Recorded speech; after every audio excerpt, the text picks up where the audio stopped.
บะโตอะระหะโตสัมมาสัมพุทธัสสะนะโมตัสสะภะคะวะโตอะระหะโตสัมมาสัมพุทธัสสะกัจฉามิธัมมังสรณังกัจฉามิสังฆังสรณังกัจฉามิตุติยามปิพุทธังสรณังกัจฉามิตุติยามปิธัมมังสรณังกัจฉามิตุติยามปิสังฆังชามิตติยามปิพุทธังสรณังกัจฉามิตติยามปิธัมมังสรณังกัจฉามิตติยามปิสังฆังกัจฉามิ Before I'm going to prayer, so it's a very precious time. So I'm going to recite some shlokas from the Mool Madhyaka Karika in Tibetan, and I will try to connect this with. Okay, fine.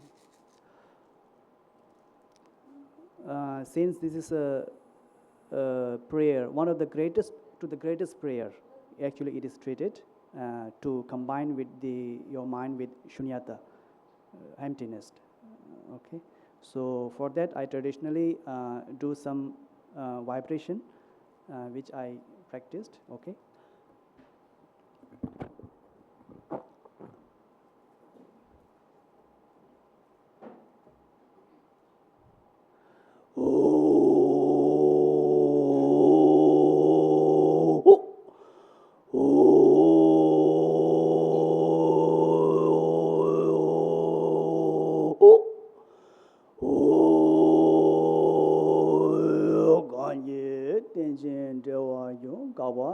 Kemeba, Cheba meba, Tameba, Oameba, Domeba, Tade de me, Denjimi, Tuba Nishi Shidemba, Zobe Sanye Manam Yitamba de la Chaze Lo, Kanyi Tuze Nizone, Tawa Tamche Pambiche, Tambe Chuni Tenzebe, Godam de la Chaze Lo, Om Sabawa Shuda Sawadama, Sabawa Shudo Hum. Yes. I am going to recite a prayer that Jesus taught his disciples. I'll recite it in Swahili and some parts in English.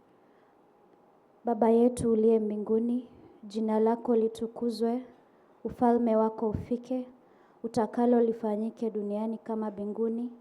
Utupe leo mkate wetu wa kila siku, utusamee makosa yetu kama tunavyowasamea na sisi waliotukosea, usitutie katika kishawishi, lakini utuokoe maovuni. Amina. For thy is the kingdom, the power and the glory are yours, now and forevermore. Amen. I'm going to recite a Vaishnav poem, prayer. Om Ajnanatimirandhasya Jnananjala Shalakaya Chakshurunmilantam Jnana Tasmai Sri Guruve Namaha. Sri Chaitanya Namo Bhishtam Sthapitam Jnana Bhutale Swayarupam Kadamaham Dadati Sadatpatikam Vandeyaham Sri Guru Sri Utapada Kamalam Sri Guru Vaishamamscha Sri Rupam Satmajatam Sahagana Raghunata Vitam Tam Sajivam Sadvaitam Sadhutam Parijana Sahitam Krishna Chaitanya Devam Sri Radha Krishna Padan Sahagana Lalita Sri Vishakham Pitam Sra.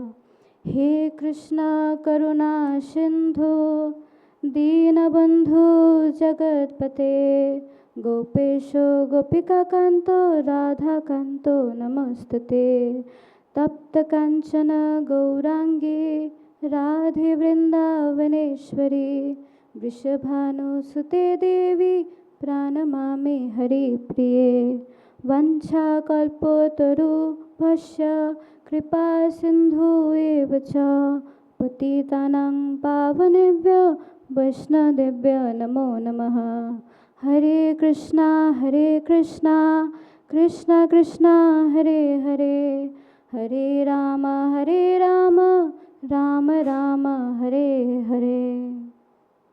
Good morning, everyone. My name is Ansh Rishi. I am a second year student here at World Literature.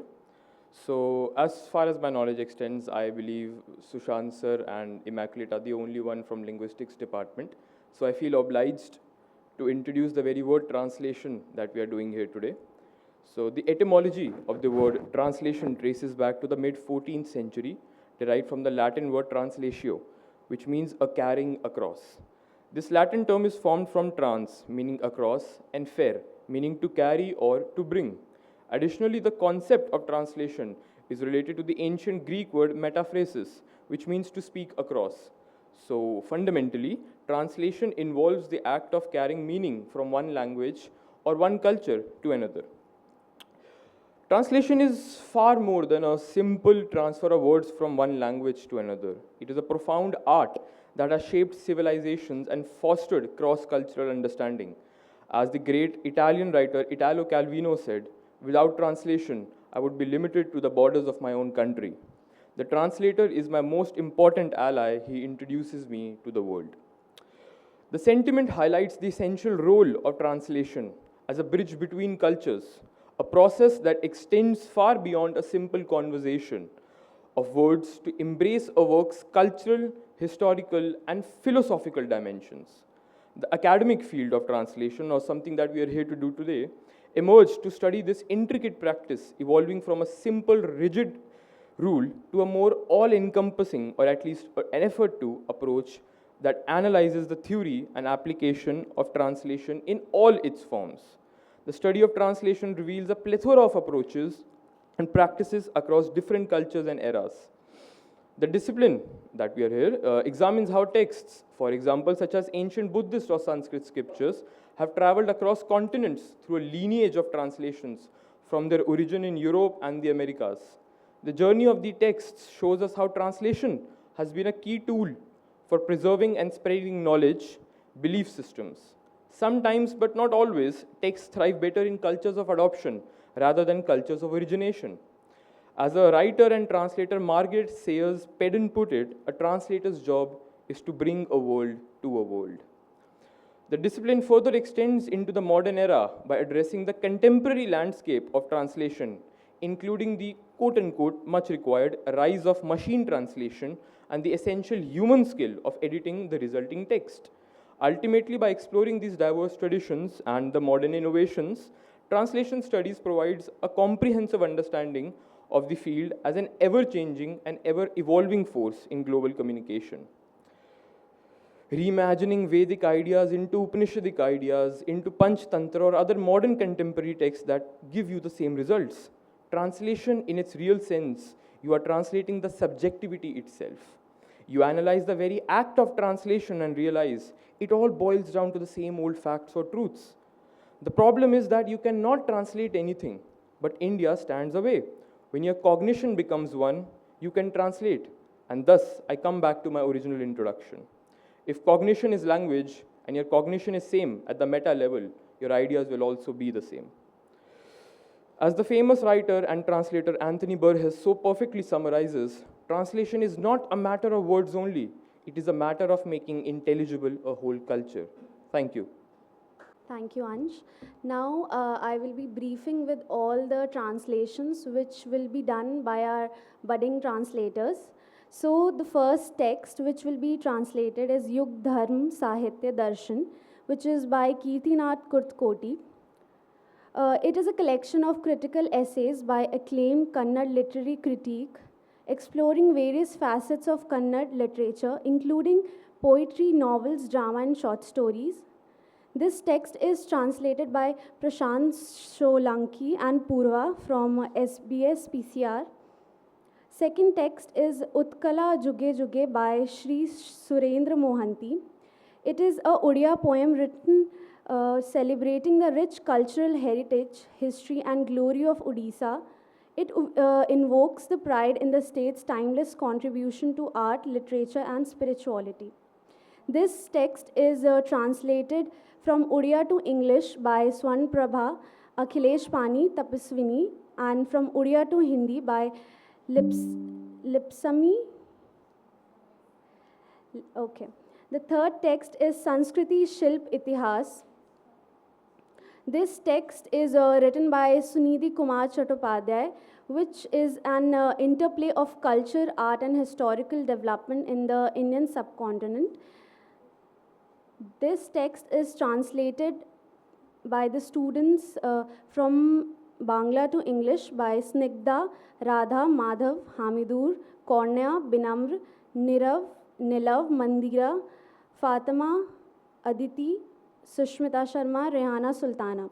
And from Bangla to Hindi, it is translated by Rehana Joel. The fourth text is Bindya. This is a Bhojpuri literature written by Ramnath Pandey and published in 1956. It holds the distinction of being the first Bhojpuri novel, making it a pioneering work in the realm of regional Indian literature. Set in a rural village in Bihar, the novel captures the complexities of village life, love, caste, and social hierarchy. This text is translated from Bhojpuri to English by Surbhi, Shailja, Shrishti, and from Bhojpuri to Hindi by Swati, Vandana, Shruti, and Tanvi. The next text is one of the languages from outside the India, which is Khmer, and it is written by Nong Them, and it is the 11th episode where he presents the Jujaka delivering Visandra children to King Sanjay. The king ransoms them generously, then Judaka dies. So this translation is done by Suthol and Sotsre. The sixth text is Vyas Parv by Durg Bhagwat. It is a Marathi text which will be done by Tejas Gurau. The seventh text which will be translated is Myanmar text. It is Mong in Mong by James La Kyong, and this will be translated from Myanmar to English by So Tu Win and Arkar. The eighth text is going to be three classical Buddhist texts, including Vasubandhu, Instructions on Meditating on the Perfection of Wisdom, a Guide to Cultivating Insight, Kendra Gorman's commentary on the 20 Upsargs, explaining Sanskrit prefixes and his sutras of letters, focusing on the significance of syllables. And this translation will be done from Tibetan to English under the guidance of Geshe Langtok Sherop, and Dorji Tenzin will be working under this, and Rechin, Sonam Angmoon, Robert Shami, Karma Tenzing, Jigme, Tesding Sange, Sonam, Nima, Hengla, Swengzin, Lamhe, and Lan. The ninth story is a Zongkha text, which name is Ningyang, and it is one of the stories told by our translators. So, translator's mother, grandmother, and this work is done under the guidance of Dr. Pooja Rabral. And this will be translated from Zongkha to English by Deepen Subedi, Bhagwati Pokhrel, Zongkha to Hindi, Bhumika Mongar. Then the last text is Marian Abul Yadan by Gurubaksh Singh Preet Lari. It is a Punjabi text which is a heartfelt collection that explores the themes of memory, longing, and nuances of human emotions. This will be translated from Punjabi to Hindi by Ansh Rishi, Ishmeet Kaur, and same for the English. Thank you. Let's have this learning journey ahead. Thank you. Due to very busy schedule, our Honorable Vice Chancellor is not able to come. He has conveyed his blessings and best wishes for our academic journey for the next few days. We are grateful to our Vice Chancellor, and now we can continue for the vote of thanks.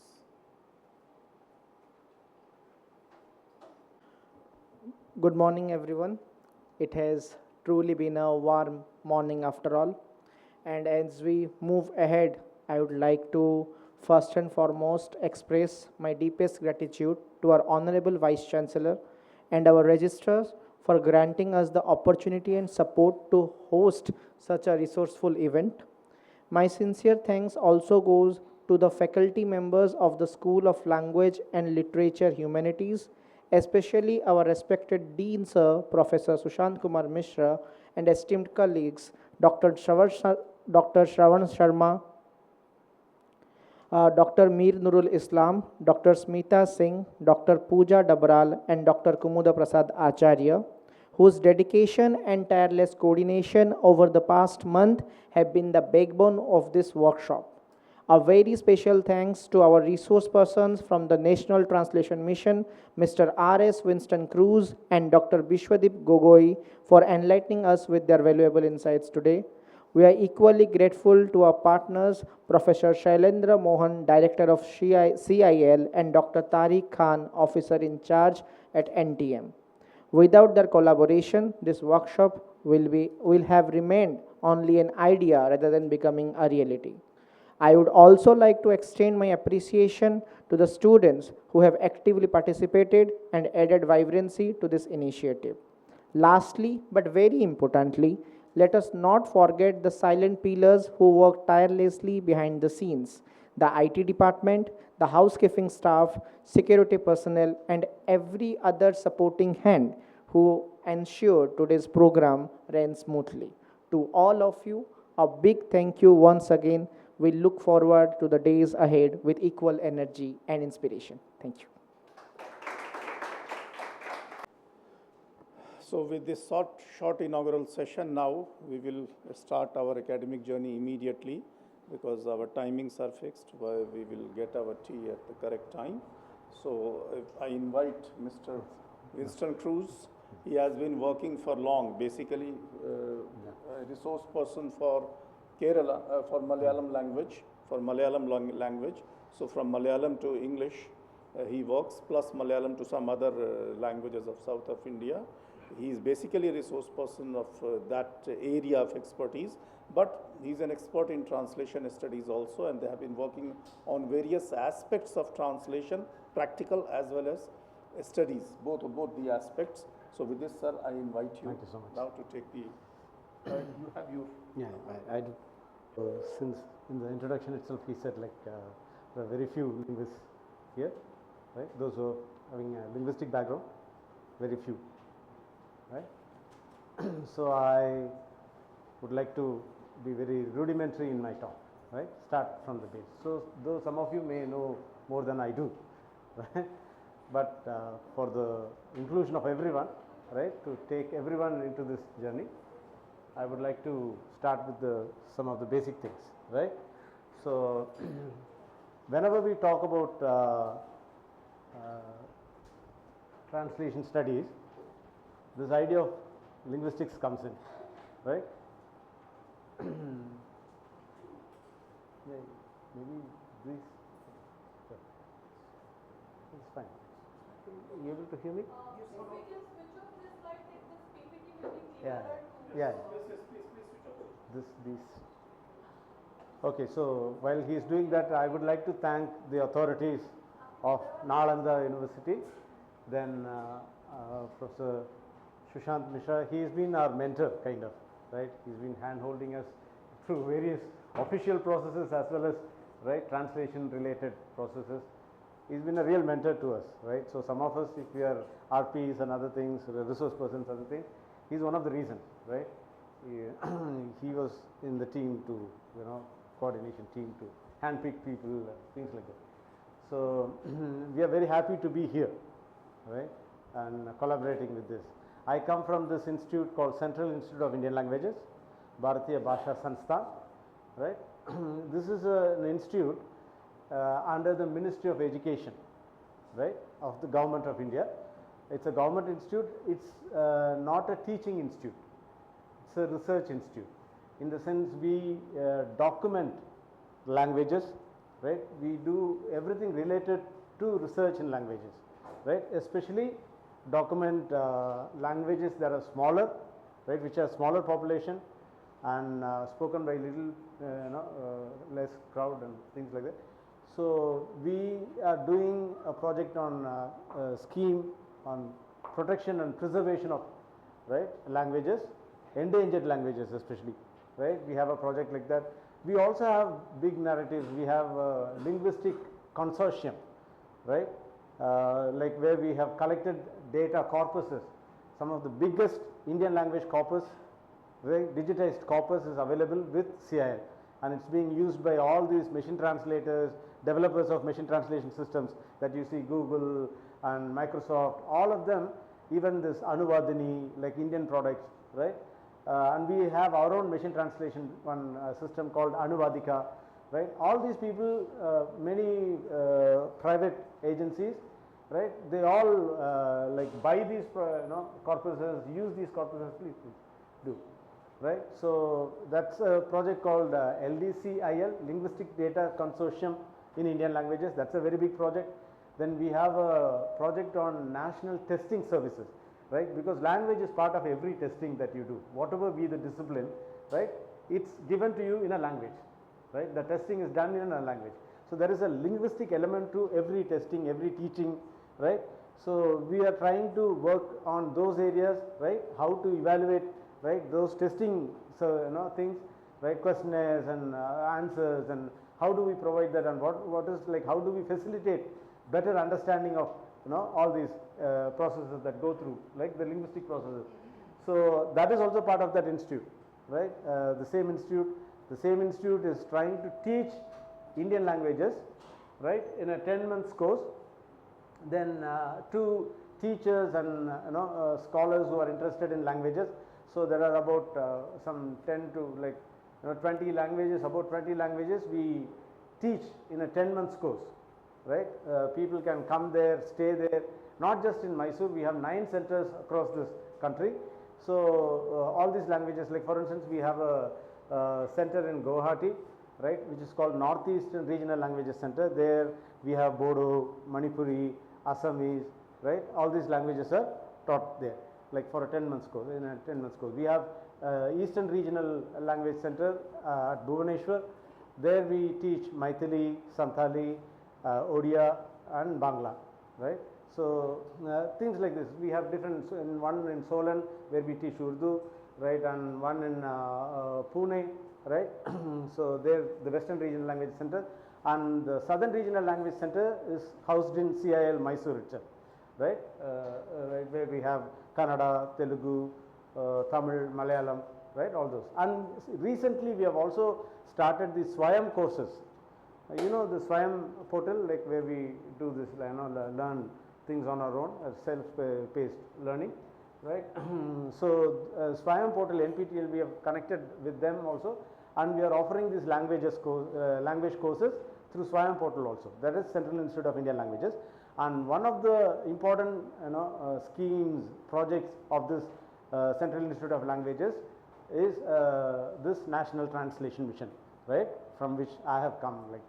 We have many other things related to classical languages, all these classical languages that are announced by government, they were actually CIL would be consulted before the official language status is announced, and that's how it came, many of these languages till the recent ones, So we have centers for classical languages. We also have a very big digital library of academic textbooks called Bharatvani, that is also done by the institute, and this National Translation Mission, This is about translating academic texts into Indian languages, the 22 official languages. So we are translating those knowledge texts, plus we are also running a journal called Translation Today. If some of you are interested, you can actually publish your articles related to translation studies, translation, anything on translation, and it's a very reputed journal, highly indexed, and it has a very good advisory board, international board. So that is there. We train students. We have some 5 to 6 batches every year running 2 weeks intensive course on training on translation, That's a residential kind of course which happens in Mysore, you can travel there, or sometimes we come to different places and we have collaborations with the local, right, bodies, institutions, and we have these courses, right, like this kind of 1 week course, skill development course, right. We have different things like this. We also develop translation equivalence, right, kind of like, because many times when people come to translate, the first thing they'll ask is like, you know, it's a kind of vicious circle. Why you ask like why books are not there in Indian languages or in other languages, mostly European languages it is there, why not in our languages, right? People will say, you know, because there are no translators, right, to translate those kind of books. Of course, literary, you know, people who have interest in literary text, they take up, you know, literary translations and go ahead with it, and if they have publishing friends, they'll publish for them. So that's based on a personal interest, right? It's like a cottage industry, right? Those literary translations happens like that, like, you know, I know you, you know me, so we have a common interest, so we go ahead with those projects. But for translating something like heat transfer or mechanical engineering design or Indian Constitution, cornerstone of a nation, those kind of books, there are no takers, right? Like especially like they say that there are no translators, right? So if you ask the translators, they'll say, actually we can't translate these things into our languages because we don't have those terms, right? We don't have technical terms, right? We don't have a term for oxidation to translate a chemistry book. They'll say like that, right? So they say like that, right? If you ask why those, you know, things are not there, then people say no experts have coined them, right? So the same, it's a vicious circle. Like if you ask publishers why you are not publishing books, they'll say that we don't have students. If you ask students why you are not, you know, taking up these studies in your languages, right, these disciplines, why are you not joining these courses in your languages, they'll say there are no books. So it comes round and round to the same kind of things. So just as a government intervention, right, we are trying to disrupt this kind of, right, problems and bring out translation of knowledge texts, like texts which are pedagogic in nature, which can be used in a classroom, right, to be taught, right, in courses, right. That's the idea. So government is like, you know, has come out with that kind of idea with this national translation mission. So everything related to even this translation equivalence, like glossaries, preparation of glossaries, there is a specific body for that, but we also prepare those kind of things to help translators. So all translation tools, right, we are involved in, and we are involved in translation, training translators, we are involved in funding, right, some translation projects.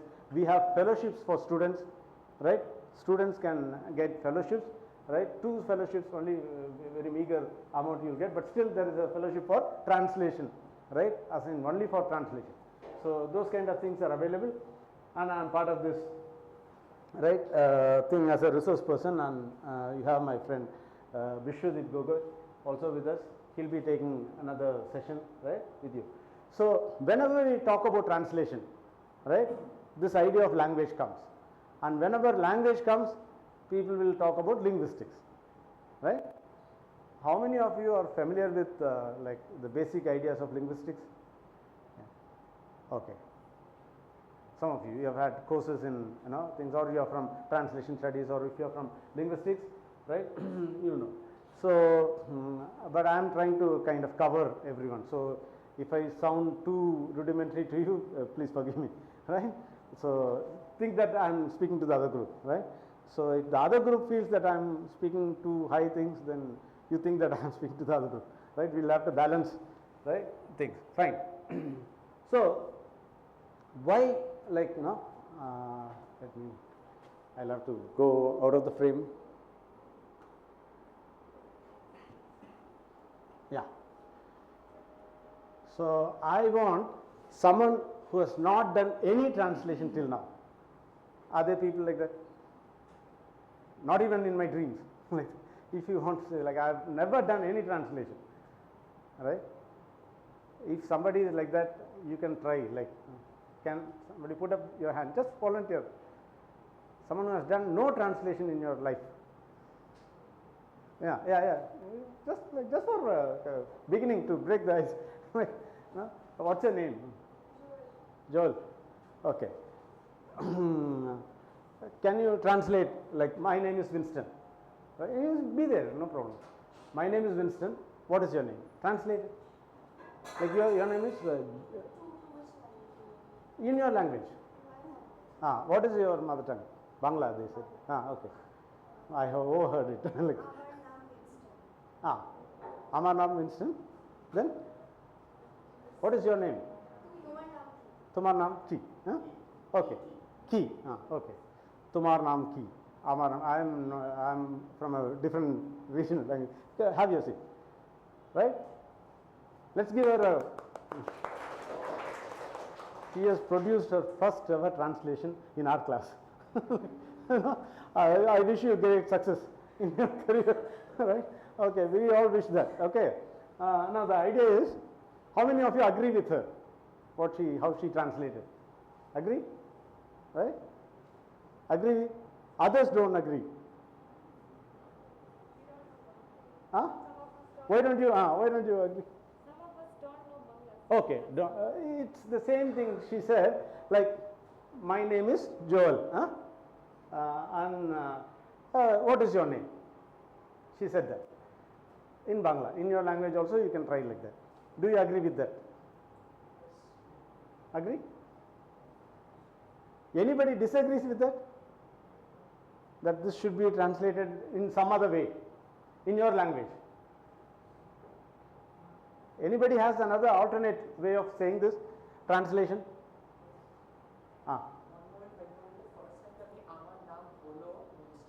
Okay. Hello, Winston. You're also.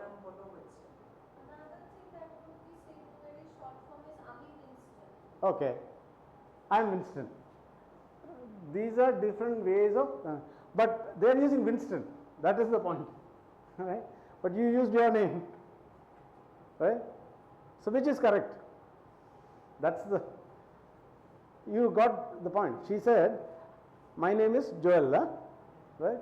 And he said, like, my name can be called, like, my name is like, or I am Winston.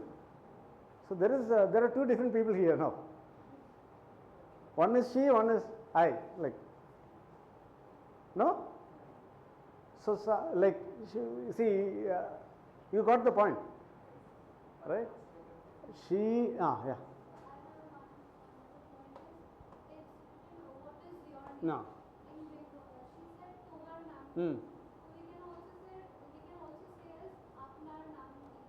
Yeah, your name with the honorific kind of thing. Yeah, that's what, honorific. It's an honorific thing. Like, aapke naam kya hai? Not tumhara naam kya hai? Like, that kind of. I'm not a speaker of Hindi, so forgive me for my pronunciation. Okay, no, but that is the idea. But the idea is, she has got into the translator's shoes and she has put her name there, right? Whereas a simple translation would be to call the spade as spade or Winston as Winston, right? Right? Call Winston as Winston and translate it, right? So the idea is just to, you get it, like, now like, people who are not familiar with any theory, right, who know two languages, work in two languages without any much training or something like that, they have less hesitation in translating, right? So when we try to introduce theories, and when we try to introduce, right, the knowledge of translation in a formal way, so there is a catch to it, right? You'll start thinking more, right? You may get stuck more, right, than others, but it is for a cause, right? Now let me go to the, okay. So whenever we talk about translation studies, we are talking about linguistics, right, and translation studies, or versus translation studies, right? Some translation studies scholars don't want linguistics at all there, right? They hate linguistics so much, right? So what is the relationship? Is translation only about linguistics? Can translation theory exist without the discussion of linguistics, right? And when did linguistics take the center stage in translation studies, TSS translation studies? Do we need training in theory to translate? This is a question.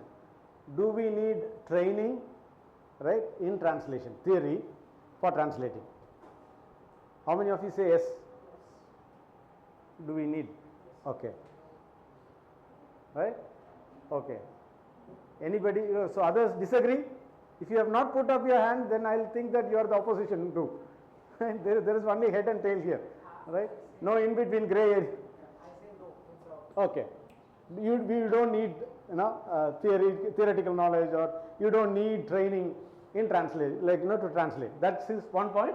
The other point is all have agreed, right? That okay. So Anthony Pym, right? Okay. I'll come to that. Before that, I'll start with this small. Many of you may know this three things: icon, index, symbol concept, right? You know it, right? So I'll not go into it much, but for others, right? So see, as far as this idea, icon, right? There are like between the symbol, right, the signifier and the signified, what is said, what is mentioned, what is pointed with some symbol, there is a relationship which is kind of threefold, right? One is iconic, another one is indexial, then symbolic, right? This three kind of relationship we have. So what is icon is like this. If you see a board there, right, with this cycle, right, what do you okay, we'll keep it interactive so that you don't, in a dark room you may feel sleepy and so I'll have to keep you awake. Okay. But the thing is, icon, right? When you see a symbol like this of the cycle, bicycle, bike, right? What comes to your mind? There's a bicycle parking nearby or a bicycle parking area. The icon is what it actually stands for. We see this object, Yeah. and it stands for bicycle. Okay. So in a way we can actually see what it actually stands for. Yes. That it really means what is portrayed there. Okay. Then. Yeah, two-wheelers. So it's a kind of lane, cycle parking area, right? That's how this thing. So in Mysore, many of them easily connect to a cycle brand agarbatti. I don't know if you agarbatti, the brand is cycle brand. That's a Mysore product. Okay. So people are very attached to that, cycle brand. And somebody from UP may identify it as Samajwadi Party's symbol, right? It's a party symbol, right? If you know, like the people from local, neighboring areas, you'll know, yeah. So it's okay, fine, right? So, but the idea is, like he said, right? The picture represents that object. You cannot separate it, right? There is no way of separating the cycle from there. But the second one you see, second one, right? This one, skull. Right? What does it represent to you? Your skull? No. Your skull? No. Yeah. Danger. Danger ahead. Like you see in this transformer, under the transformers and all, this will be written, or any electrical area, right? Danger. Agree with it? Right? Danger. But is there any danger in just looking at this? No. Right? So there is an association outside the symbol, like he said. The first one, do we have place for? Yeah, one. Okay, you're lucky, the last person. Normally, okay, people who come last will take the last benches, but here it's the reverse, so you should be on time. If you want to take the last bench, okay, you should come early, like if you want to sit behind. Okay, the index, right? So index, that's the relationship. It has existential relationship with its object. Like that at the end, something is going to happen to you, which is not that we would like to have, happen to you, or like if I am not your enemy, right? Otherwise, that's how we go, right? So there is danger, means it represents death, right? And those kind of dangers. Now the third symbol, null. This null, this word null, right? We had a like prayer on nothingness, right? So the emptiness, right? So null, right? It's a beautiful thing to say, like, you know, Tao Te Ching to, like, you know, all those. So null, it is represented by this word N-U-L-L. Is there any relationship with nothingness with this word, or no, this thing? In its inherent way, it's not. There is no relationship. It's completely arbitrary and based on the contextual relationship of the convention. Okay. So all of you can hear me. Null means zero. So zero is shunyata. So it is related to the, the nothingness of Nagarjuna. Right, shunyata. But the idea that this word N-U-L-L, is there any part of it connected to shunyata? Actually, we have put something to represent shunyata actually. Right? This is, of course, in philosophy you have, right, lot of explanations for it. I am keeping it at the linguistic level. Like what you see, you are trying to write, like for instance, when I said null, right? How many of you heard me pronounce two L's there? There are two L's, no? How many of you heard it? You heard it? Very good. Like if I say I didn't pronounce it, can you prove it that I pronounced it? Like in this N-U-L-L, right? So did I pronounce double L or single L? Don't know, right? But the idea is that it is there, right? So like he said, convention. We have arrived at this idea, this one null, to represent, you know, shunyata, nothingness, right, emptiness, with this 4 letters in this particular language. So in our language, shunyata will write, right? So that has a different, like we have different ways to represent shunyata also, right? But between the symbol and what is actually signified, there is a association only through convention, like he said. Only, like we all have agreed that null would mean that, right? As speakers of second language speakers or first language speakers of English, we have agreed that null would mean this. Null could mean anything. Why not full to mean null? Like in convention, right? If the English convention had taught you that F-U-L-L is actually null, nothing, you would have still learnt it and agreed with it, right? So there is no difference between null and full in English, right? Or any language, for instance. That symbol, like, you know, the signifier and that relationship, it's basically convention, right? So in linguistics, we call it, because language is an arbitrary convention, right? There is an arbitrary relationship. This is also on, I don't know how to switch this on, right? Okay. So it is the arbitrary relationship with the signified that makes translation a reality.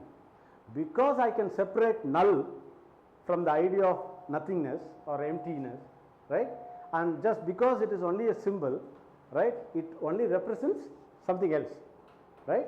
Because I can separate English language N-U-L-L from that nothingness, not like the cycle, right, not like the, you know, the other index thing, but very arbitrary relationship of this language with that signified. Because I am able to separate it, I can replace it with another language. You get my point? So I can say null or shunyata to mean the same thing, because null is not attached like the cycle we saw, right, in that, right, in a relationship. Are you getting my point? Language with its signified, right, it has an arbitrary relationship, double L or single L or doesn't matter, because we have arrived it as with a convention, like we have agreed, both of us have agreed that in English we will use it as double L, right? So if I write it with single L, it will be wrong in English, it will be ungrammatical, right? That I don't know the spelling of null in English, right? But when I have pronounced it, didn't matter at all. So because we have a relationship with this, right, you know, between language and the signified, we are able to replace one language with another, right? That makes translation a reality. This is one idea of linguistics about translation. This is one idea. There can be many. You will have to learn it, like, you know, we will guide you in those things, right? You will learn many other things, right? But one idea, the basic idea, right, is this. Okay. Now we'll come back to that question, right? Do we need training in theory to translate? Some of you already disagreed, right? One disagreed, some of you agreed, right? Right? So the claim is like this: a translator who knows about theories will work better than one who knows nothing about theories. If you know theories, you will do better translation, right? So if you don't know theory, you will be, you know, lost for ideas, right? Or you will not be able to translate better, right? So that's a common idea. Is everyone agreeing on that? Agree? Right? Okay. So that is the idea. So, like, see, just to give you an idea, like, how many of you, like, in this campus, of course, you have a lot of bikes, bicycles, right? People who ride two-wheelers. All of you know to ride two-wheelers, right? Bicycles, right? Or at least you have seen one and how they you know, ride those things, right? So you know this. So suppose, like, you know, you are riding a bicycle, all of you, right? Suppose you are riding a bicycle and you are about to fall on your left, right? You are about to fall on your left. You have this gadda or the same, and you are about to fall on your left. And which side will you turn your handbar towards? Right. Right. So you are about to fall on your left, and you are turning your handbar to the right. How many of you agree with her? Agree with her? Right? Did you get this point, like what I am talking about? Some of you are engaged in something else or what? Right? No, I keep asking this, right? First class, no, so we'll have to get everyone's attention, right? Next class onwards, you know, like what to pick and what not to pick, but here, you know, we'll have to bring you to that. Okay, so the idea is, if you are riding a bicycle, right, and I'm sure she has done it quite a few times, that if she is about to fall on her left, she'll turn her handbar to the right, right, and most of us have agreed with that, right? So if you do it like that, you'll immediately fall. You'll actually immediately fall. And as a bicycle rider, you'll never do that. She'll never do that, I bet, right? You give her a cycle and see. She'll never do that. She will try to turn it to the left and balance it like that, get the center of gravity, right, into that circle and balance it. She'll definitely do that, right? Because I asked a formal question, you know, and that too I kind of tricked you, like, you know, showing like this. I used my hands like that. Like, just for this thing, like, you know, because I wanted her to say it wrong. Otherwise, I would not be speaking so long, right? So it's like that, right? So you actually turn left towards. You know it, and you will do it 1,000 times, right? If I have to, like, if that situation comes in when you are riding bicycles. But when I asked you a formal question, right, you thought you have to say something different or something really, no, you have to think and do something, right? So that's the question that came with her first translation, right? She didn't have to hesitate, saying that I'm Joel, you know, tumhar naam ki, like, you know, simple. Then I would again say the same thing, I'm Winston. No, like, she didn't hesitate, right? So the idea is, I'll go to Anthony Pym. It's a very prominent scholar of, right, translation studies. The claim: a translator who knows about theories will work better than one who knows nothing about them. He says there is no empirical evidence for that claim, right? There is no practical proof, right? There is no practical proof, right, that it has really happened, you know, between her and him, right? That she has done better because she knows more theories. He has done, you know, like, no theoretical translation, like the background, so he has failed in his translation. There is no empirical evidence, like you don't have transcripts to show, right, that this has happened because of that, right? There is no evidence, right? So he says like that. He is a very known name, okay? untrained antonym, untrained translators may work faster and more efficiently. They have fewer doubts and do not waste time reflecting the obvious. Right? That's his claim. Right? Reflecting on the obvious. Right? So they don't say, okay, like your question. Right? There is a position like in translation studies that you get into the shoes of the translator. Right? And you make the translation your own. Right? In that case, I'll definitely, like if I do that, I'll translate like you. That I'll put my name there, like whoever is translating, they'll put their name there and reflect it back to the others. And I'm sorry, I'm coming on the way. Right? So like that. But right, for a plain translation, right, you may not do that. Right? Or if you really think that, okay, translation has to remain as translation, that's one of the theories. Right? It has to look like translation. It has to be foreign. Right? Because it's foreign. Right? It is coming from somewhere else. So I have to keep it foreign. So Winston has to remain Winston. Right? He has to remain Winston. Right? So I'll have to keep Winston as Winston. So that is one theory. So this kind of problems. Right?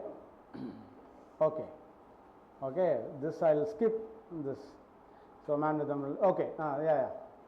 Right? He saw the. This is a very like I have put typical example that most of the linguists will bring in their classroom when they teach translation. Okay. One is this. Let's go to the second example here. Right? She saw the man with a binocular. Right? It's an ambiguous sentence. Right? Right? You are structural ambiguity is there, not lexical ambiguity. Lexical ambiguity is like I went to the bank. You don't know which bank, whether this Ganga river bank or SBI bank or State Bank of India, or you don't know which bank I went, or any other bank. Right? I am banking on you or whatever. But that is lexical ambiguity. This is structural ambiguity, right? Because you can cut this sentence, right, in a different way, two different ways, right? And it will mean two different things. What are the two different things? First one can be that she saw the man looking at her with a binocular. Yeah. The second one is she saw the man with the binocular who is not actually looking at her but looking somewhere else, but with the binocular. Okay. See, it's like this. In other words, she saw the man with a binocular. The man was holding the binocular. And she saw the man with an umbrella, binocular, things like that, right? With a bag or something like that, right? Second one is she looked through the binocular and she was looking at that man. She used the binocular to stand, look at a man who is standing afar, right? Somebody who is standing at a distant place. So she used a binocular. So this is the man with the binocular, right? And with the binocular, she has the binocular, one is man has the binocular. That's a structural ambiguity. So this many in linguistics classes, they'll teach you. They'll try to see. Actually, when it comes to a translation, and if you are using it in a context, like if it is part of a novel, if it is part of any like text that you are translating, if you know the context, if you are reading it from the beginning, you will not get stuck at all. You know, like in that context where what to do, right? There won't be any problem unless otherwise I pull it out, right? And without any context I show you a sentence like this, then you have all these problems. Especially if you have linguistics background, you have this problem like saying that there is a structural ambiguity, right?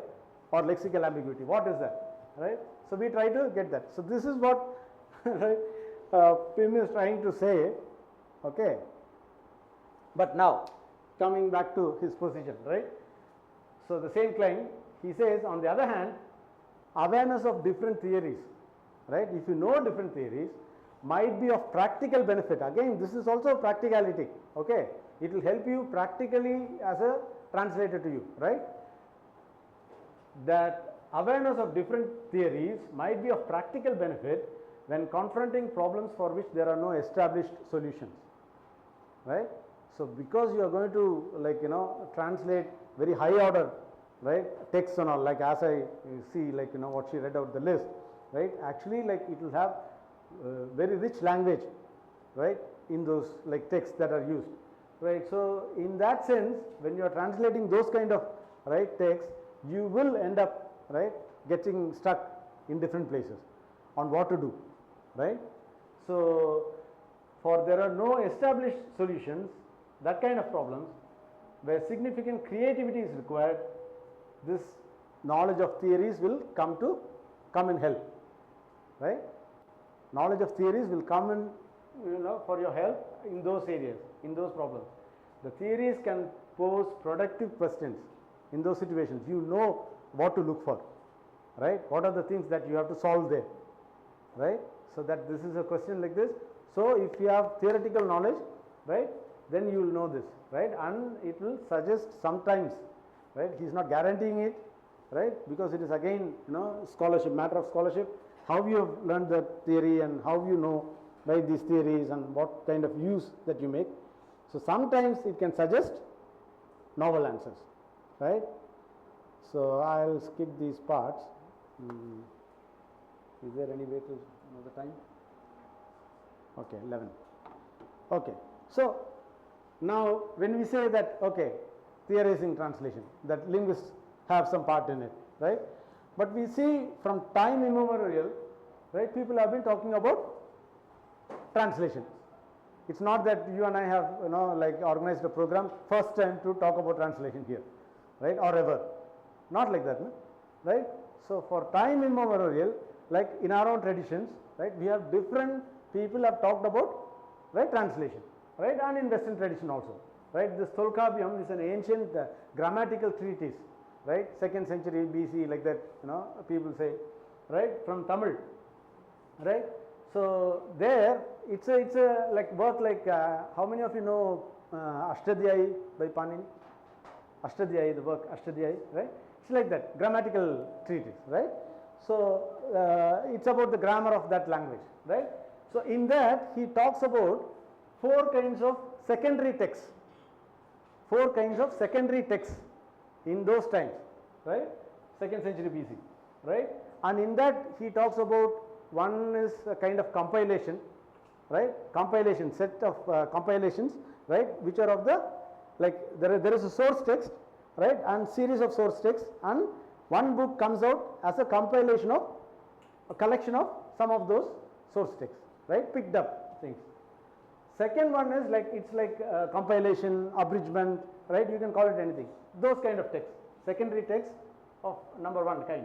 Second one is commentaries, right? We have many commentaries, right, written on different ancient texts, right? So the source book is there, then people come in with lot of explanations, interpretations for that, right? They also pick up, right, here and there sometimes to explain, not all, but they have a choice for that.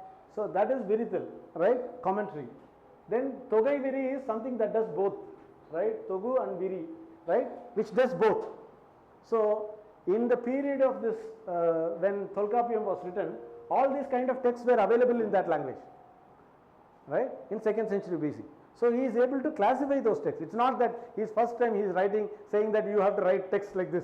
He is not doing that. He is classifying the texts which are already available, right. So there were texts like that, and he is trying to classify them, right. Secondary texts, that too, right, not the original ones, not which are written originally, but based, works that are based on another text, right. So derivative works, right. In derivative works, 3 kinds. 4th one is interesting for us. He says Mozhipeyarthu Adarpadayattal, means to translate and again compose it in another context or in another language or in another situation, like that, right. To translate this word Mozhipeyarpu, right, this is Mozhipeyarthu, this is verb, right. The nominal form is the same word that they use in Tamil even today for translation.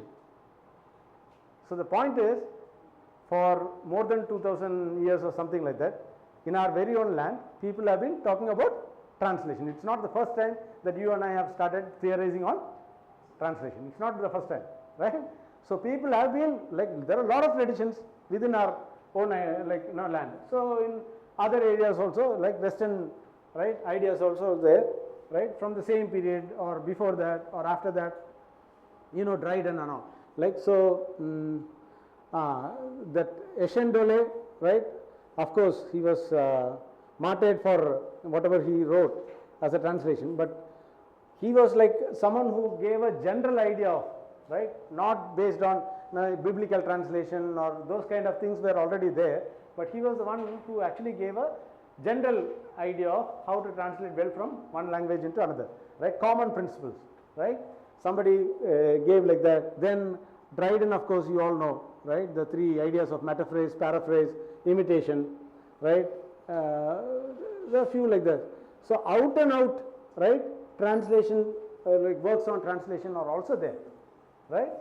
So now when you see this, right, people have been doing translation like this, right. People have talked about translation. There's one more chair here. No, you can use this chair also, right. So people have been talking about translation, right. Right. But when did linguistics come into the center stage? The question is, when did linguistics take the center stage in translation studies, right? The idea is, when these theoretical and pedagogical models of translation were to be developed, like when they had to set up translation studies department in European universities, right? That happened in the middle of 20th century. Okay, translation studies departments were established in European universities, right? So that time people had to, right, establish courses with it, right? If there is an MA course in translation, then you have to have, right, papers on different papers on translation, right? Translation had to be taught in a way, right, with it's a commonly known way, not like, I read this translation and it is very sweet or very nice. You cannot speak like that anymore, right? So why that objectivity came, right? Because when that was about to happen, right, in the middle of the 20th century, right, when translation had to be taught in a modern academic context in the European universities and other places, scholars resorted to linguistics. Now they took up linguistics as the base for bringing, creating these courses, right, papers on translation, to teach translation, right, in those universities. So to create that modern, context where language pedagogic materials can be developed in translation studies, they resorted to linguistics. Why, why didn't they go to any other, discipline or any other faculty, right? Because these scholars themselves were from linguistics, most of them. In that period, who tried to establish translation, right, those departments, translation studies departments, they were mostly from linguistics. And those linguists, actually, that was the time when linguistics itself was emerging as a scientific objective study of language. Till then we had philological traditions. Comparative philology, exactly, right? We had philological traditions, right? But this is the first time, right, language itself was being studied in a very objective manner. Like for instance, like I said, I like this translation, or I like this work, right? I like this writer, right? In linguistics, we cannot say like that, right? If I say, like this is so sweet, right? Or my blood boils when I, read this. If I say like that, you'll have to really show me in your blood, linguistics. In linguistics, you'll have to really objectively show me that in this part of my blood is boiling actually. It's like that. Linguistics is an objective raw science, right? Study of languages as a raw science. Like if you actually do linguistics, you will end up drawing trees and alpha moment, leaving the trace and many things like that. Then finally you will, like if you are not from that, if you don't have a skin for that, then you. But for that we also need to analyze it objectively. But then also if we look at the concept what Pierce said, Oppen, Nash, even Saucer, Wittgenstein said that the arbitrary relation is there, then how can we say it's raw science? Correct. See, but that is how linguistics is being looked at. Even the arbitrariness, right, is an objective way of looking at language, right? Because I look at language like that, right, I can call it arbitrary, that relationship. Otherwise, I won't be able to call it like that, right? So that is the idea that linguists, right, they're trying to bring into in translation also. That if you have to look at any subject, right, if I have to use it in a classroom, if I have to teach you this way, and you have to understand the same way that I have taught you, right, and 1,000 times I repeat it in the class, or anybody else comes and teaches the same thing, you will have the same teaching and you will learn the same way. You get this point? Like as a modern course of academics, they wanted any course to be like that. That in a classroom, if you teach, it will not vary from if I teach you organic chemistry. If I teach you, or the next teacher comes and teaches you, both will have to have the same teaching, right? You will have to learn the same thing from both of us.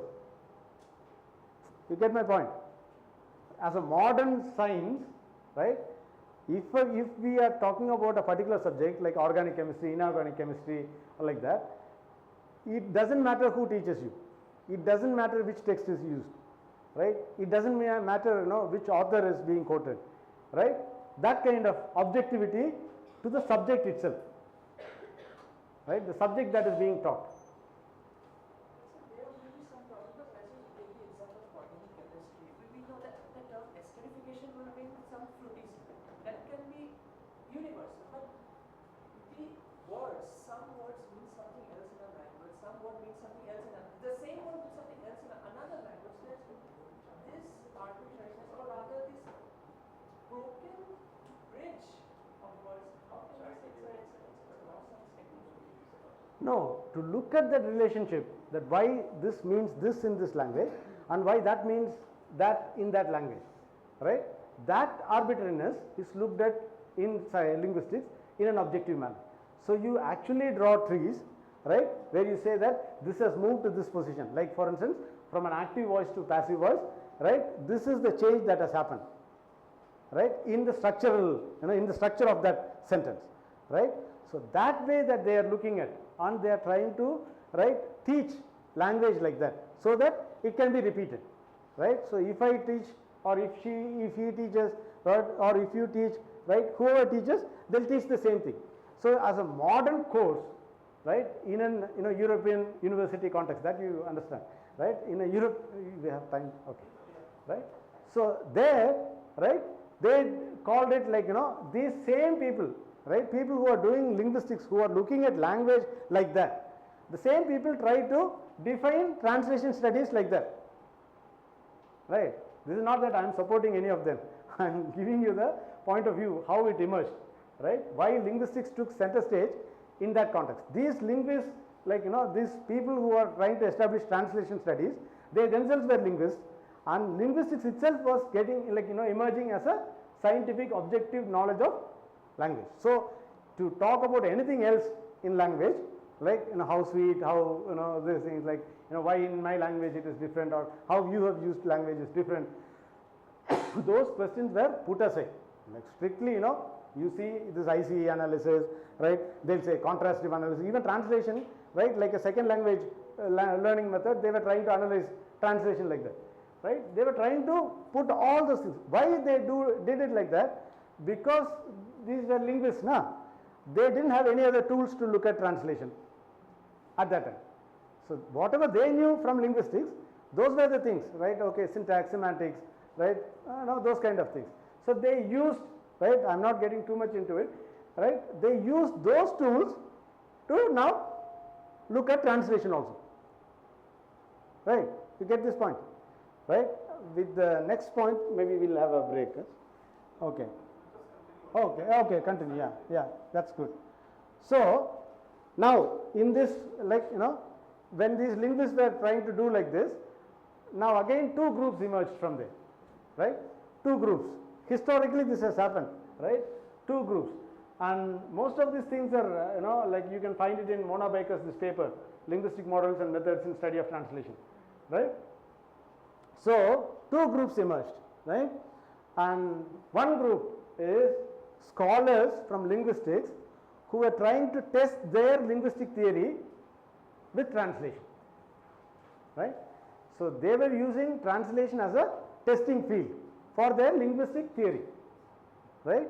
So they were, when they were establishing translation studies, they thought, okay, this is a field where I can test all my linguistic theories and say that, okay, they are good or they are working, they are not good, good enough, like that. But second group emerged, right? Like you are trying to point out, okay, people are not satisfied with that, only one that kind of approach. People who are basically interested in translation. Okay, second group, first group is actually interested in their linguistic theories and they are trying to use translation as a testing field. Second group is actually interested in translation. Okay, but they are also linguists and they don't have any other tools to look at translation except the linguistic tools. But their intent is to explain the phenomena of translation. Right, get the point. First group is originally interested, basically interested in their linguistic theories. Second group is interested in translation, explaining the phenomena of translation, but their tools were restricted to linguistics because linguistics and translation was combined like that at that time, right? It was thought as an applied science of translation. Even if you see, like, in Hyderabad Central University of like University of Hyderabad and all, you have centers like Center for Applied Linguistics and Translation Studies. That's how it was established. Center for Applied Linguistics, it was part of applied linguistics, kind of, right? They went on with this idea, right? So these people, right, they again used tools of analysis of linguistics, right, to trying to achieve this idea, right? Explain what is translation. These two groups, right, I have, like, maybe you will get this thing from sir later, right, or if you have clicked a picture, this is the first group, right, linguists, right, then people who are interested in translation studies, right. Julian House, we have a latest interview of her published in this edition of Translation Today.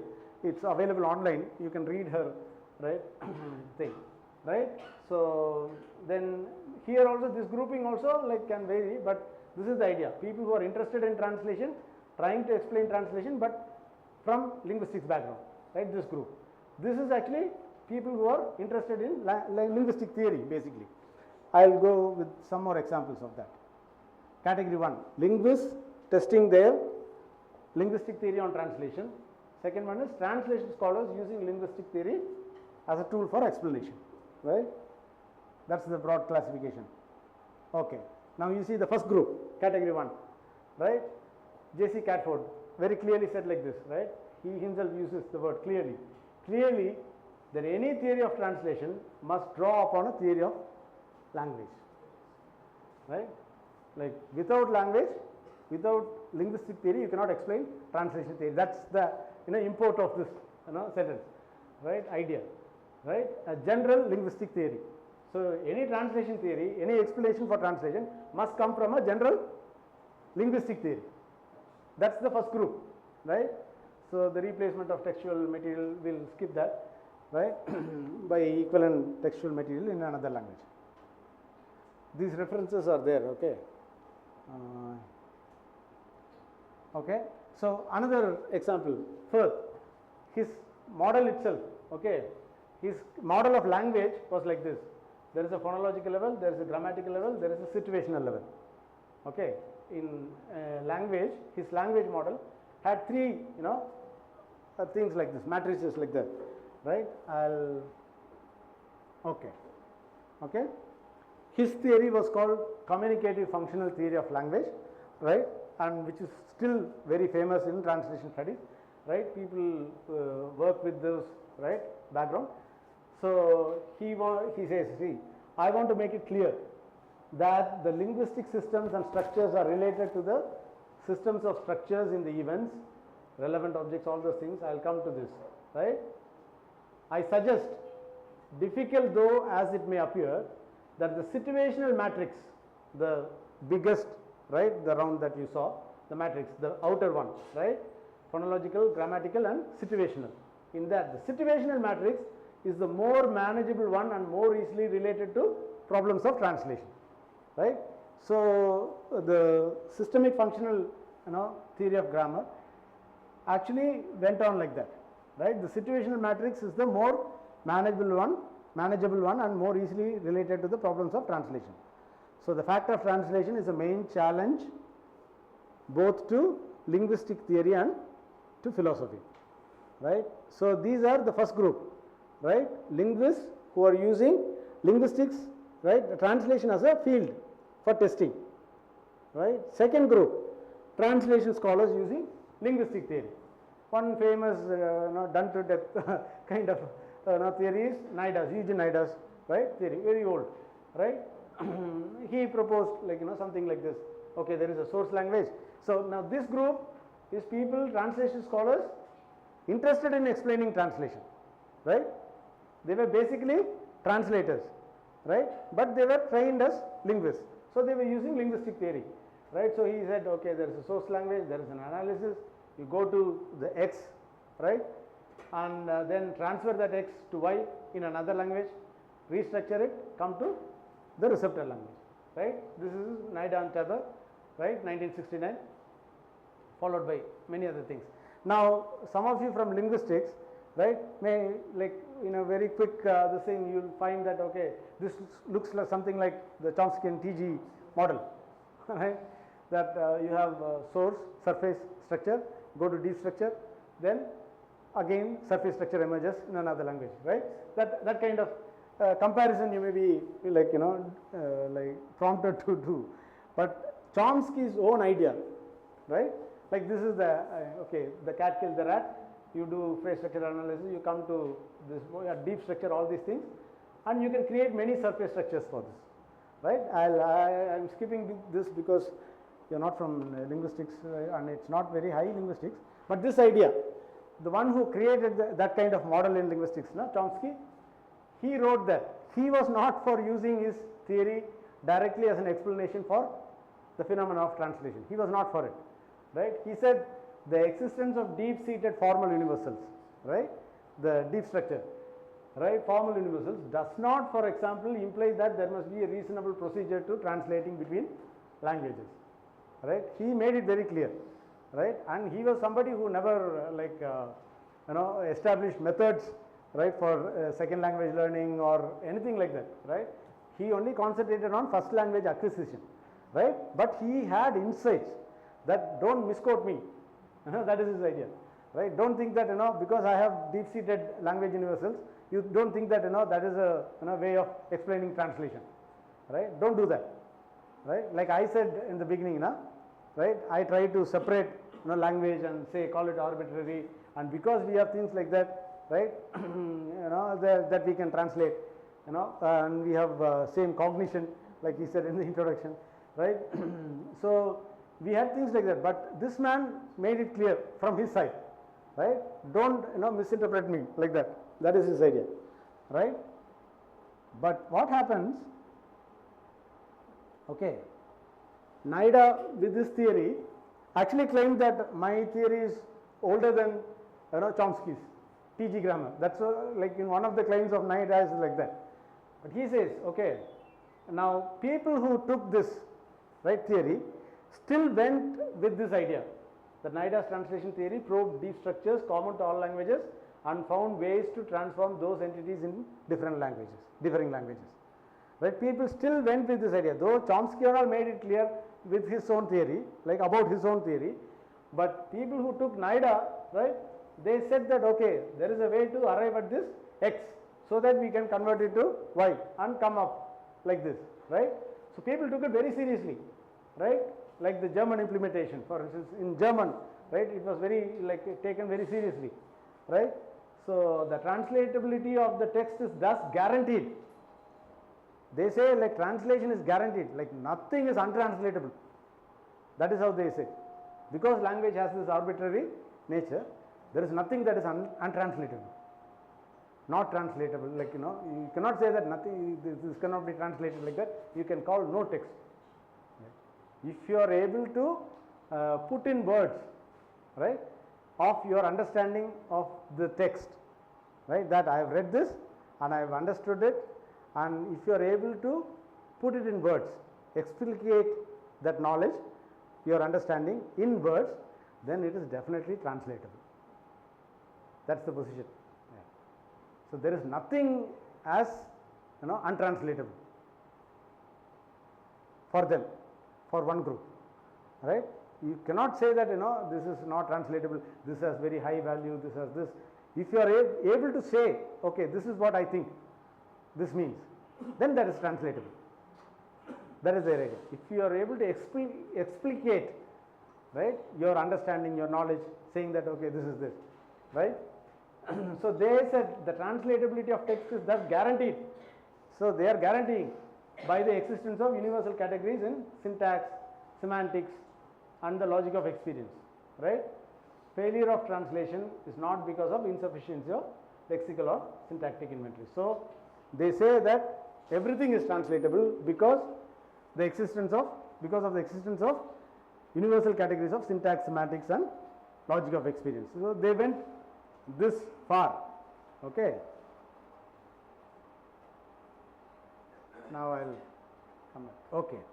When all this was happening, right, like in the middle of the 20th century, right, translation studies was emerging in European universities as a course of study, right? That time this linguists came in and they are trying to like bring in all their theories and claim that okay, this can be tested with translation. All their theories are good or bad, translation was the practical field for them to test their theories.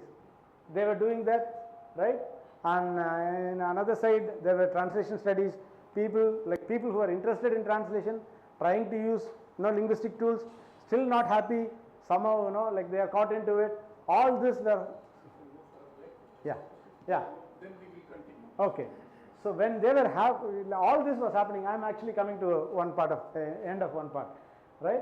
When all this was happening, there were of course like now signs of dissent, right? Somebody, right, Lambert wrote like this, in the quest of literary world maps, there are reasons for testing other explanatory principles, not just this linguistic tools that you are using and trying to explain translation in an objective manner, right? There are reasons for testing other explanatory principles, like you want to have other ideas, right? Like that it has to expand, right? This objectivity is not the end of it, right? So there is more to it, right? That's like people wanted that, and especially this word is very important because Chomsky's theory, explanatory adequacy is one of the main concepts of translation in like linguistics, right? His language theory has this, any language theory has to have explanatory adequacy, right, according to Chomsky. So these people claimed not just that, that they wanted to contest that. There are reasons for testing other explanatory principles. Then Lefebvre, right, he said, André Lefebvre, like he said, was against the academization of criticism, right, making it like in the classroom it has to be taught like this. If it is a subject that is taught in a classroom, right, in the European context like they were doing, right, that was like academization, right, and academization of criticism is something that the way they were doing it, he was against it, right. The complexity of deconstructed criticism, scientificity of all those things, right. Then Mary Snell Hornby rang the death bell on like that kind of approach. She said, abandon the scientific attitude. Like whatever they were doing in linguistics till that time, it was a scientific, objective way of analyzing language. And the same thing they brought in to analyze translation. So they had to like, if you say this translation is wonderful, then you have to actually say like how it is wonderful, right, in terms of the language theory, right, and say that this is like this. So, but she said abandon the scientific attitude and move from text.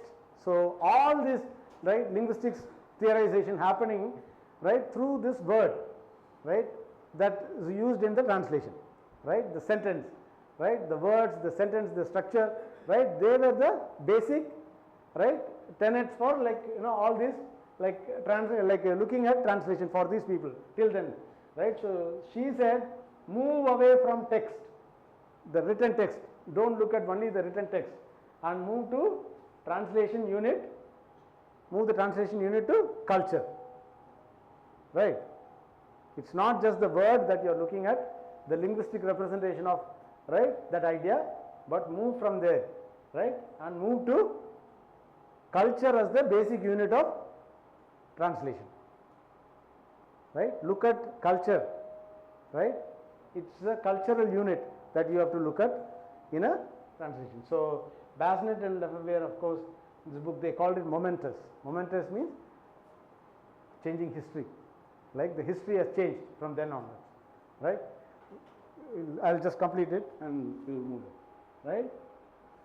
So this is the book, we'll take it now later, right. Okay. So now you know this trajectory, how translation studies, right, developed as a, right, academic course, right. Then what happened, right.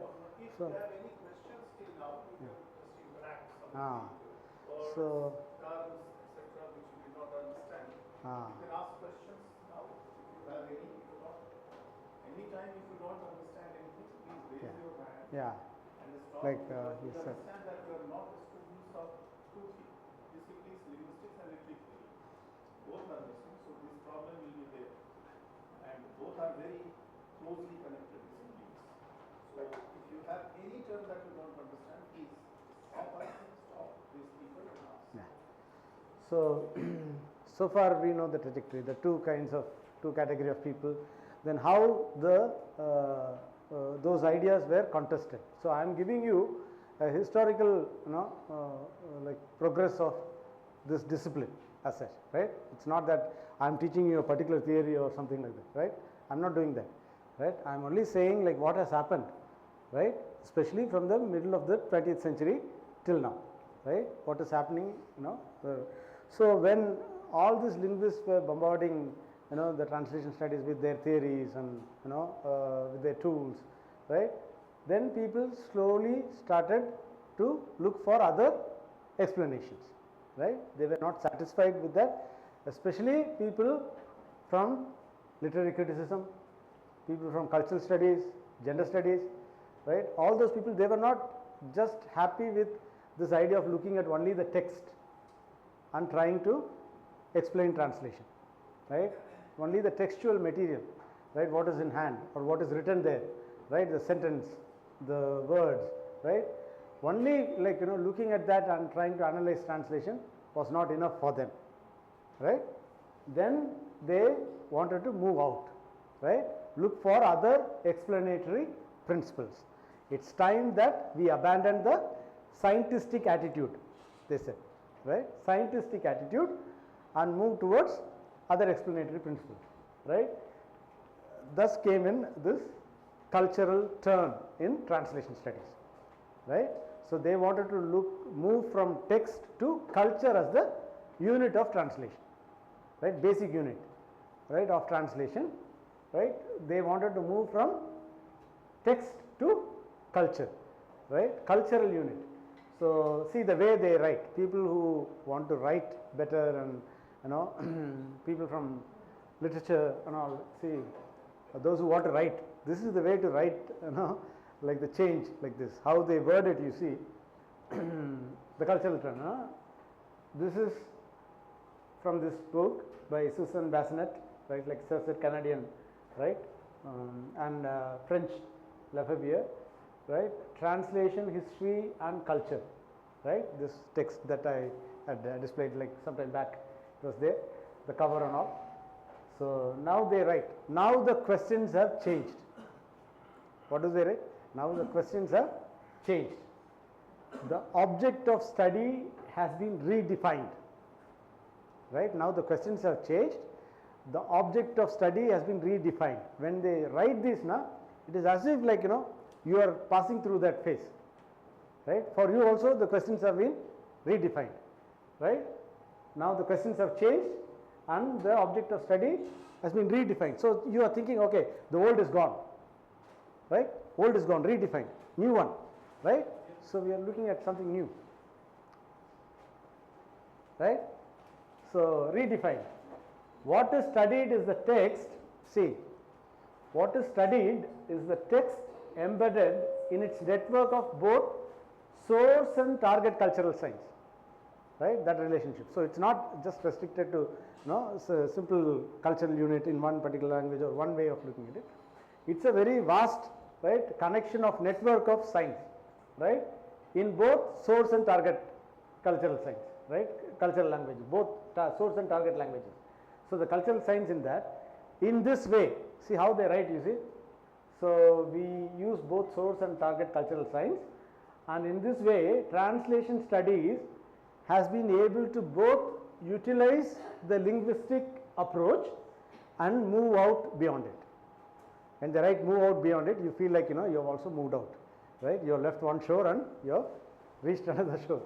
Like people who follow translation studies, like who followed like that, it was a momentous event like that, right? That they have moved. Everything has been redefined, right? Now the unit has been moved from text to culture, right?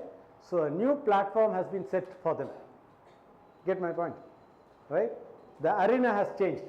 You can say like that, right? So previously all these linguists, right, inside the rings, right, who were occupying the entire space in the rings and not letting anyone to else to speak, because others couldn't say anything, because like for instance people from like I said cultural studies, people from literature, people from gender studies, or all these people couldn't say anything because they didn't know so much linguistics, and all these people talked everything in linguistic terms, right? The tools that they used to analyze translation was all linguistics. So people who were who have been talking about translation from time immemorial suddenly lost their space in the middle of 20th century. You all get this point? Translation, people have been talking about translation like we saw from time immemorial, right?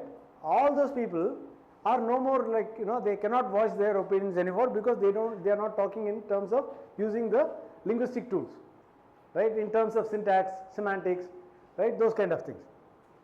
So because of that, now the arena is full of linguists, then the plane is shifted.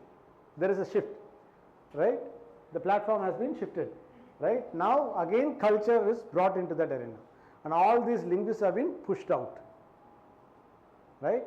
Because they say, okay, but see, this is the way they write. First time, right, when they are bringing in this theory, like saying that the cultural turn, they are ushering it in, then they are trying to say that, okay, we are bringing in culture, but we are not completely doing away with linguistics, right?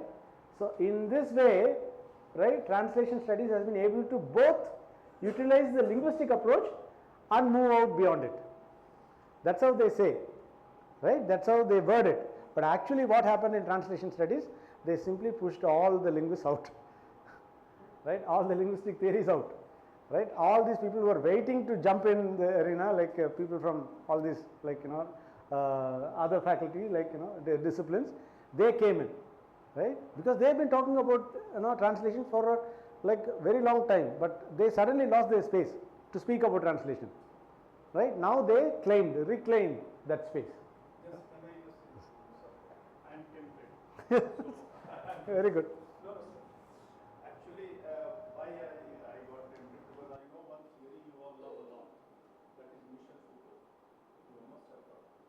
Foucault, the great spell. This is the problem. Cultural turn doesn't work. When was the book of Foucault published, The Order of Things? In French, he has given Les mots et les choses. You can check. 1966. 1966.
So all these people, you know, like, okay, they have been equipped with all those things, but they are not able to speak.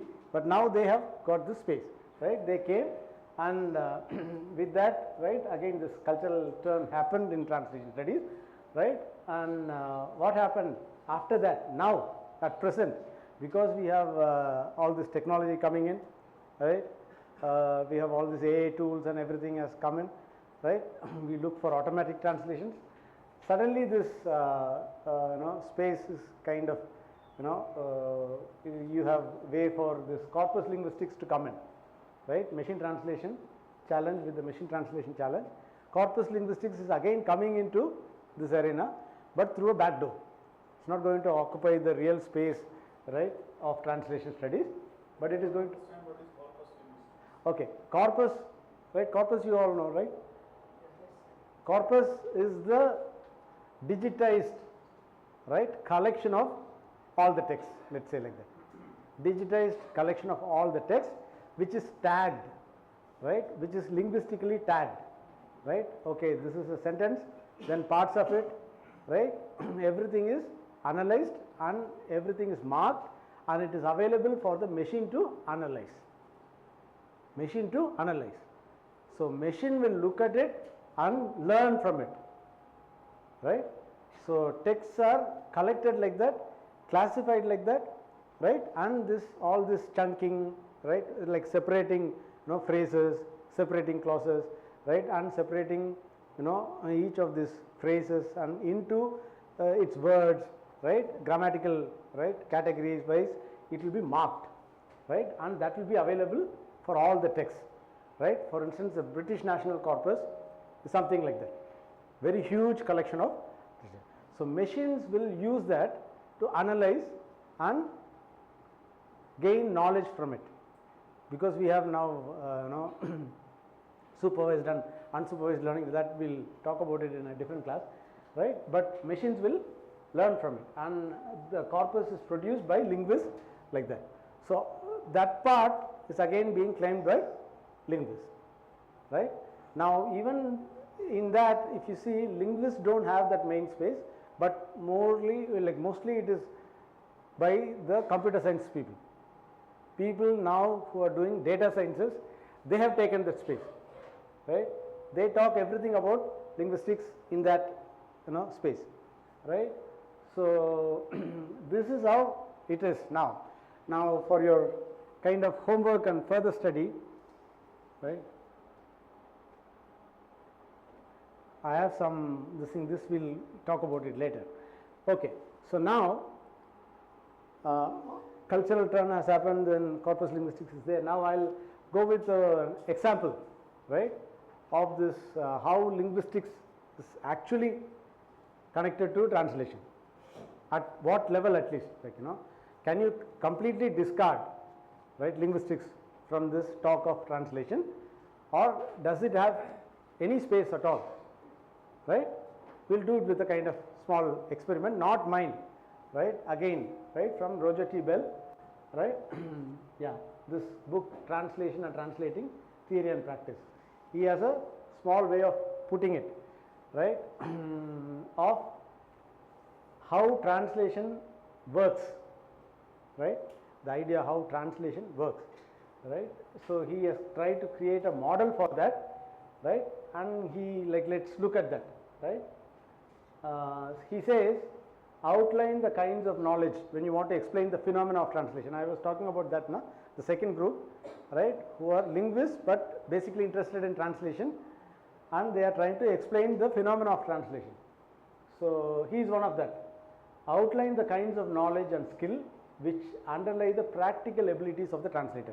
How one is able to translate, how she was able to translate her first sentence, right, right, how did she do that, right, first ever sentence, right, that she translated, let's say like that, right, how was she able to do that, right. So underlie the practical abilities of the translator, right, what made her translate that, right, what equipped her to translate like that, and build this outline into a model of the translation process. So he is trying to build a model like that. So when you look at it, it will look like some flow chart kind of. It is actually not a flow chart. Okay. So I'll come to that. Okay. Okay. Now he is again. I'll go a little slow on this, as sir said. He is from this, like his theory has base in this. Maybe I'll skip that, right? The different kinds of competence people have. His model, okay. His model, the basic assumptions of the process, right? His model, Roger T. Bell's model.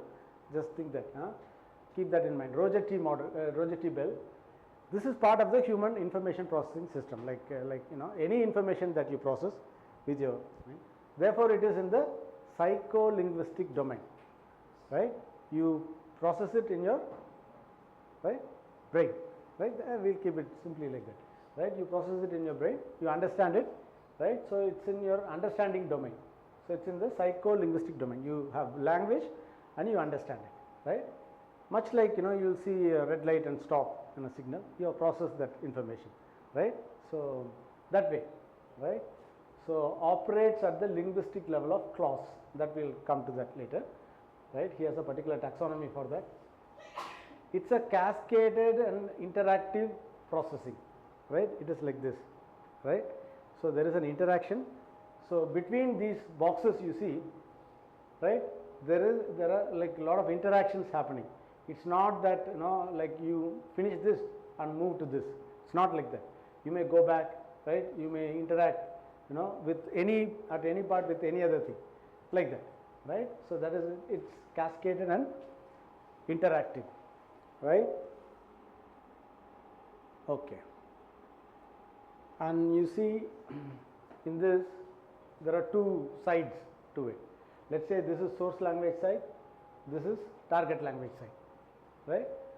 So for both sides you have something called the visual word recognition system.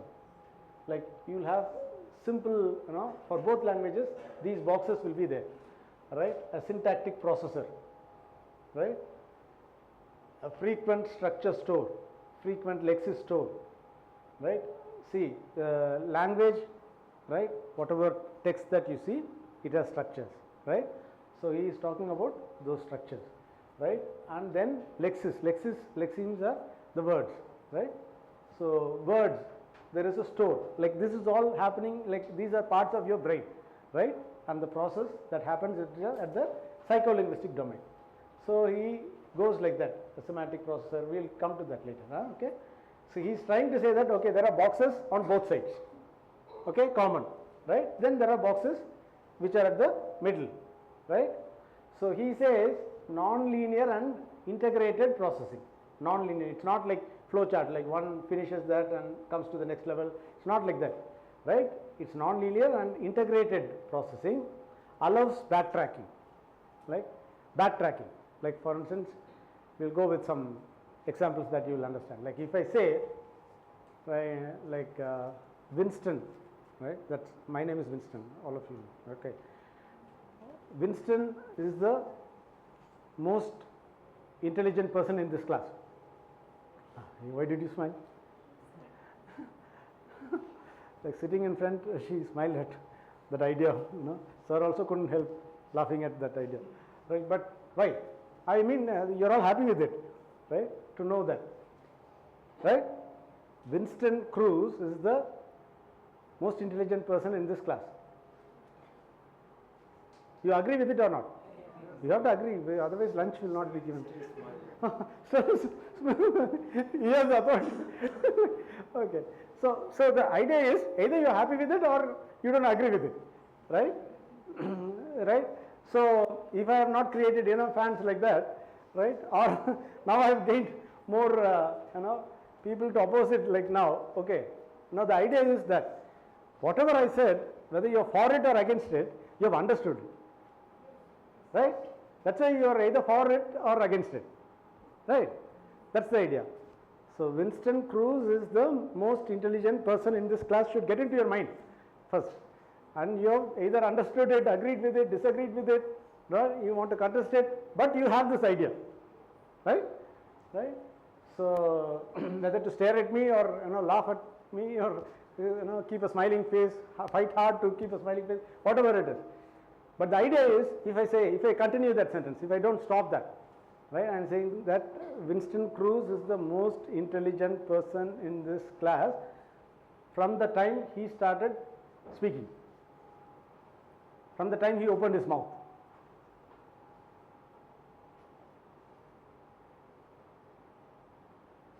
That is one sentence.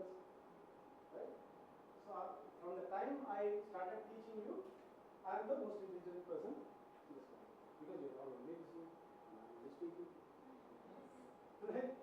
So it should be like that, right? Or if I put it in another way, right? Winston Cruz is the most intelligent. By this now, by this time you all have got this idea, right? I've got it so many times repeated, right? Okay, Winston Cruz is the most intelligent person in this class until he opened his mouth. Did I say like that? Until he opened his mouth. Means from the time word go, I've been speaking. That means that I've never been, intelligent in this class at all. I've been complete stupid from the time word go. Because I am not only I'm speaking now. Except for in between, someone to help me, right? Cover that, right? Problem. But the idea is that you have an idea from the first part of the sentence that I spoke, right? You have understood something. Now you have gone back and revised that decision, right? Revise that decision. Have you got this idea? The backtracking. The idea of allows backtracking. Why backtracking is allowed? Because sometimes you may have to revise your decision because of the later part of the sentence. Right? So when something happens, it's not like that you finished one phrase with this and then you move to the next phrase like that. It's not like that. So you go back. It allows backtracking, revision, cancellation of previous decision. Right? So for those who are just like examples, I've written what is pragmatic and synergist. Okay. So all this happens like, okay. So in this model, the reading part is something called short-term memory for him, for this Roger T. Bell, right? So when you read any text, okay, you read the input, the clause. You stop with the clause, right? Recognizing non-words from words, all those things. This is source language. SL means source language, right? Now you have a lot of emojis and other things coming in a text, right? Text is not simply everything in letters and words. So so many things. So for him, why do we stop with a clause? When you finish a clause, he says you will stop. Anybody reading, right, will stop, right? So this process is like reading a source language. Even a monolingual speaker will behave like this. She will also be reading like this. She'll stop with a clause, right? You understand the clause, that is the basic idea. A structured sequence of, what is a clause for him? A structured sequence of functional positions or relations which are filled by formal items.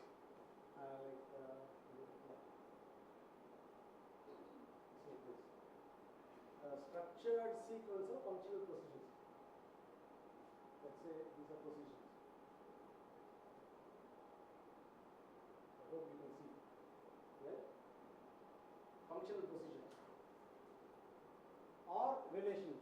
So there are relations. Yeah. Right? So there are relations between these. Right? Then which are filled by formal items. Some formal items. Right? Some formal items like this. Right? Anything.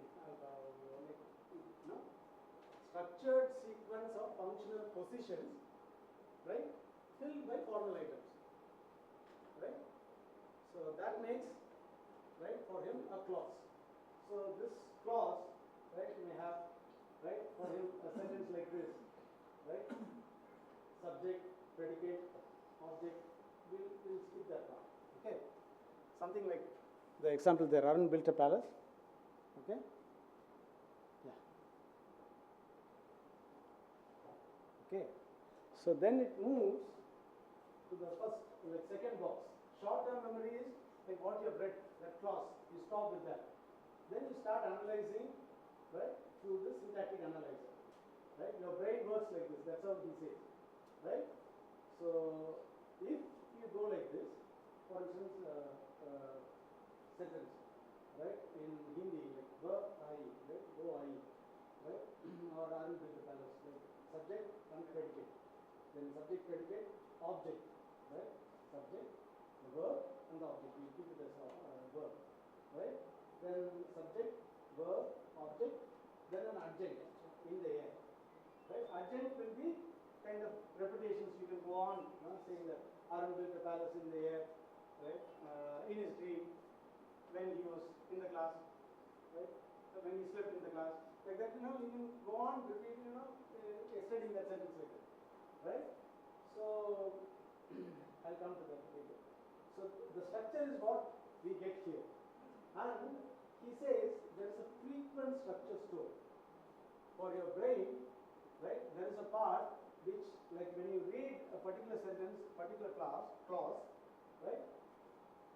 Something is easily understandable and acceptable, which is not marked, right? You don't have to use an extra effort to process that, okay? So there is a frequent structure for certain kind of sentence. Then you finish this and move to a lexis store, right? Structure store and lexis store. For instance, in lexis store, it can be single word or it can be more than that. For instance, once upon a time, right? We start fairy tales like that, no? Once upon a time, long, long ago, so long ago, like that, no? There is that kind of, right? So once upon a time, right? Like in Italian or in Kannada, it has direct equivalents. All fairy tales in Kannada, they begin like this. Undanam Kaladali. You will also have like that. Right? In any of your languages, fairy tales, how do you start? Right? It may have a direct equivalent to this kind of one beginning. Right? Correct? No? So in your language like that. So that can be one word itself, like he says. Okay? So in that, those things around will come through frequent lexis store. Right? You have direct equivalents. Paula is throat, right? Or Shoti is monkey in Kannada, or something like that. Right? Kage, right? There is no problem with that. But something like this in Hindi will have iskita or yarkita, right? Or it will create two kind of, right, structures for you, right? Demonstrative, I will not go to it, right? So something that is easily available in your language, you have an equivalent, right? You understand it immediately, right? Without doing much process, it will come through this way, right? Frequent structure store, frequent lexis store. If something is little different, that is what we call marked structure in linguistics. Something is little different, then you take this deviation. Okay, deviation, parser you go, right? You go to a lexical search mechanism. I'll explain that, right? For him, right? So something like Arun built the palace, right? The structure will be like subject, noun phrase, head and noun, which is Arun, right? And predicate, which is a verb, right? Verbal phrase. It has a main verb, right? Which is a transitive verb, and you don't bother about it too much. Built, right? The same way object, noun phrase, modifier and head, determiner, noun, like I'll just go through it. The palace, okay? Then it's like each of these, its meaning, right? The words of this meaning. We'll come to that. We'll come to it. Okay. Now, we said this, like this part, we come to it, right? When there is a necessity. When it is not frequent structure, then we come through this, right? So the palace was built by Arun. It's a passive sentence in English, right? Passives are not natural to English, right? Active voice, active sentences are natural. So that way, then this is some deviation. Then you'll have to process it through this parser. This is his idea.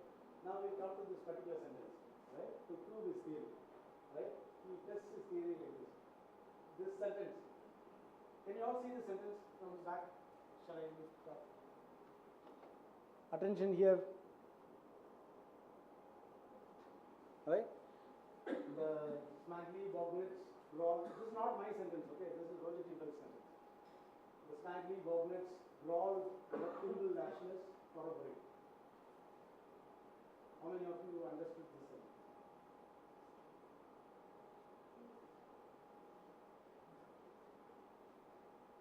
All understood? No, nobody understood. Anyone who understood part of it? Why was it hard for you to understand? Why was it hard? The language is not? You don't understand. Okay. Is this a language that you know?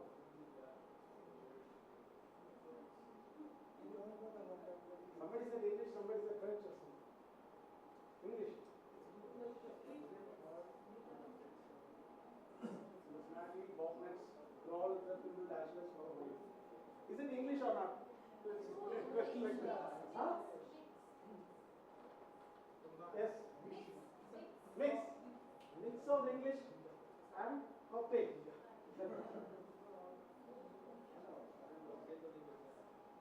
So you, let me put it like this. We understand the English part of it, but there are some unknown parts of it. Is it something like that? What is the English part of it? The for. Okay. So Smagly is not known to you?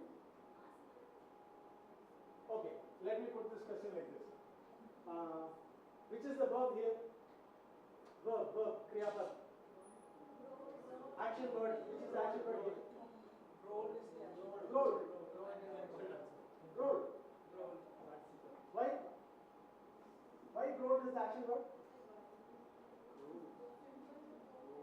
Why? Why? Because it has ed. Past tense. It's justifying the action that minus seems like an adjective. Who said justifying an action? Okay. No. How did you decide? That's the word. I mean, so the past roles are similarly identified with other languages because role means something happened. And that happened is the verb. Why? Timble didn't happen anything there. But still the Fingal is an adjective for last class. Okay. So, see, listen, people at the back. Okay. So, they say this is an action word because something happened. Right? Here something doesn't happen because the is coming, which is an like it will be an adjective. Yes. You're saying. Right? Yes. This will be an adjective because the is there. Right? Why is it an adjective? Because it is quality. The ashlers were ashlers, but now it is Fingal. I don't know either of the words meaning, but he is saying it is qualifying ashlers. Right? It is the quality of ashlers. Right? So ashlers is what? it's an object. Object. So in linguistics, noun, verbs, or whatever. Noun, word, object. So it's a noun phrase. Noun phrase. Ashless is noun. So you say drawn is verb, ashless is noun, timbrel is adjective. Verbal adjective. Yeah, verbal adjective. Right? Smagly? Smagly is what? Meaning subject.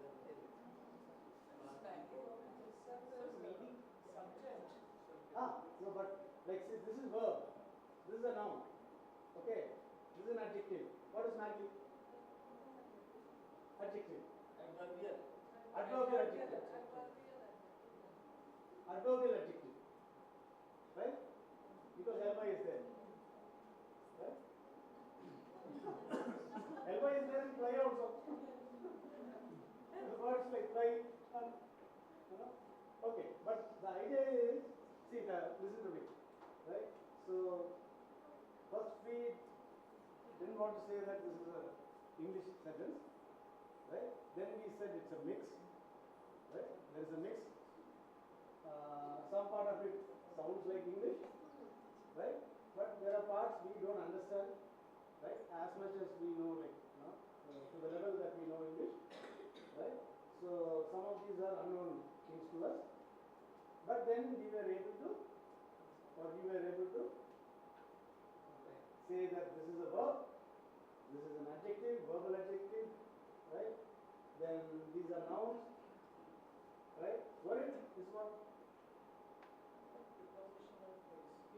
Okay.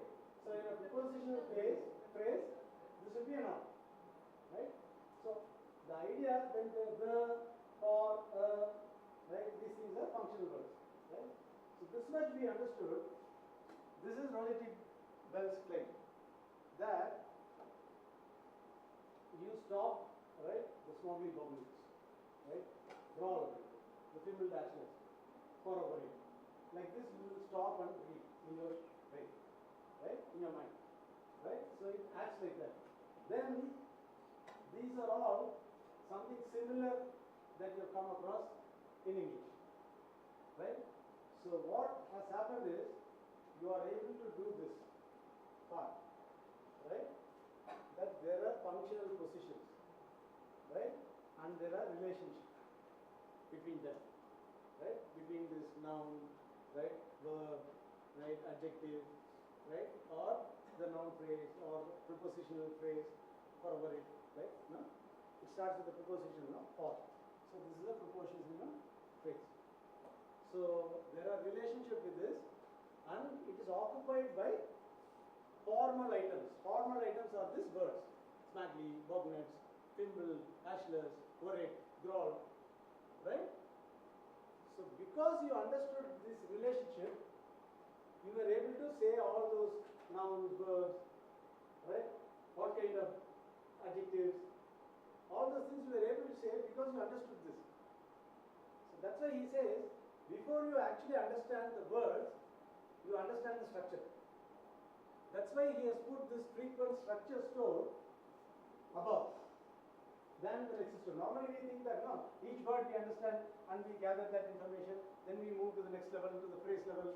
He says no, right? You actually first see the structure, right? You actually get this idea of structure. If it is frequent structure, then you know this kind of relationship is there. Then it is filled by formal item. Whether you know the formal item or not is a matter altogether different.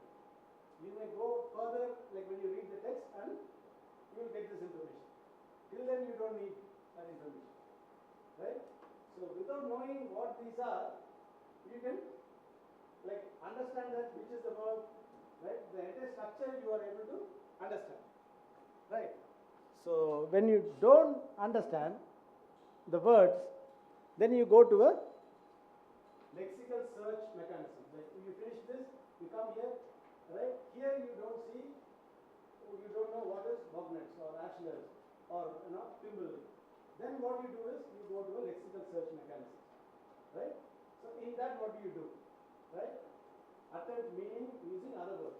Whatever you know already in that language, like we thought, okay, ed ending must be something like a past tense, so that will work like a past form of the verb or participle form of the verb, right? So ed like that you go, and yes means nouns, plural, right? Meaning plural in your language. So we go like that, right? Then attempt meaning using other words. Temporarily ignore the word. Search memory for similar items. And try strategies. What are the strategies?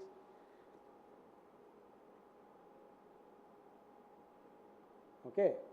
He's giving an example for this word ashler. Okay.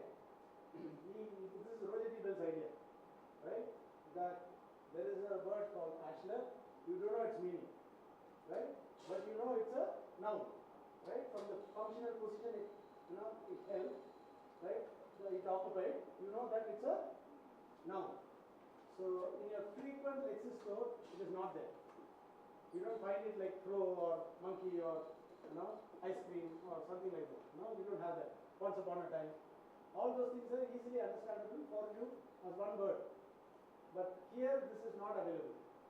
So when you go like this, then you process like this, right? Phonologically, you separate it here, right? Because you separate other words like this, ash and lamb, right? And lamb. So ash is an example of a tree. Ash tree in English, right? So ash is an example of dust. Two things are there, right? So one is it's a tree, and it's also dust. Ash means dust, right? The remains after you burn something, ash, part 2, then la, the second part is there. There is no entry in the memory. So what do you say? You put an X to the ash part and combine with it. Ash plus la. Is it a tree? Poplar is a tree. There is a equivalent to the bow tree or the poplar, right? People, right? So that's a tree. Poplar is a tree. So because we have something common, right, which can be compared like this, right? Then you have an idea that okay, ashlar can be a tree. But same thing you apply to the dust part of it, right? Ash is an example of this. X plus la. Is it a dust? No entry in the memory, right? There is nothing like which is combining with la and giving you an idea of dust. So because that is like all those things are not cut out, then you come to an idea ash is a tree because poplar is a tree. Therefore, ashlar is a tree. So you develop, when you process languages, you develop such schemes which is your own because you have your own mental lexicon. In your mental lexicon, you may have more than one language, right? So you have words from different languages, you have structures from different languages. Accordingly, you process, right? So that will happen in the syntactic analyzer for him. Then you, right, do process these things, and then this semantic analyzer comes. Like this, let me see. You move to, you create your own schemes, right? Your brain will create its own schemes for analyzing a text and scripts and strategies. And you all have actually, in a sense, approved him right by analyzing the structure of the smaggly bobnets from the female nationalists for our age. That sentence, right? You were able to analyze the structure, right? Though you didn't know the words exactly. So because you were able to do that, right? He says that okay, you have developed this kind of scripts already in your mind, right? Schemes and scripts and strategies. So you will do that. Then in different layers, I will not explain it much, but I will go like this. I will go quickly like this. So in a semantic analyzer, you get this idea of its transitivity. Then in a pragmatic analyzer, you get another relationship. I'll go a little quickly so that it's not a boring thing for you. Okay, then the thematic structure, pragmatic analyzer, you finally get, right, whether it is frequently available thing in our language, whether it is plus accessible, right, plus or minus participation, like you have to read it to understand it, channel limitation, different to it, right, and it is like available for you to read simply like that, so it's in public and right, domain, less public.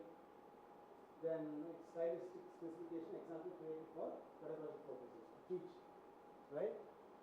So with all these things, right, you have processed that information. This is the same, it's common for monolingual speakers as well as translators or bilingual speakers. Like you read your morning newspaper, right, you process the information like this only, right? So there is no separation between these things up to this point, right? So at the end of it, you come to an idea, right, that it stays in your mind, right, as a language-free semantic representation. It doesn't belong to, the idea doesn't belong to a particular language in your mind after that, right? It remains as a semantic representation, a main representation, right, which is language-free.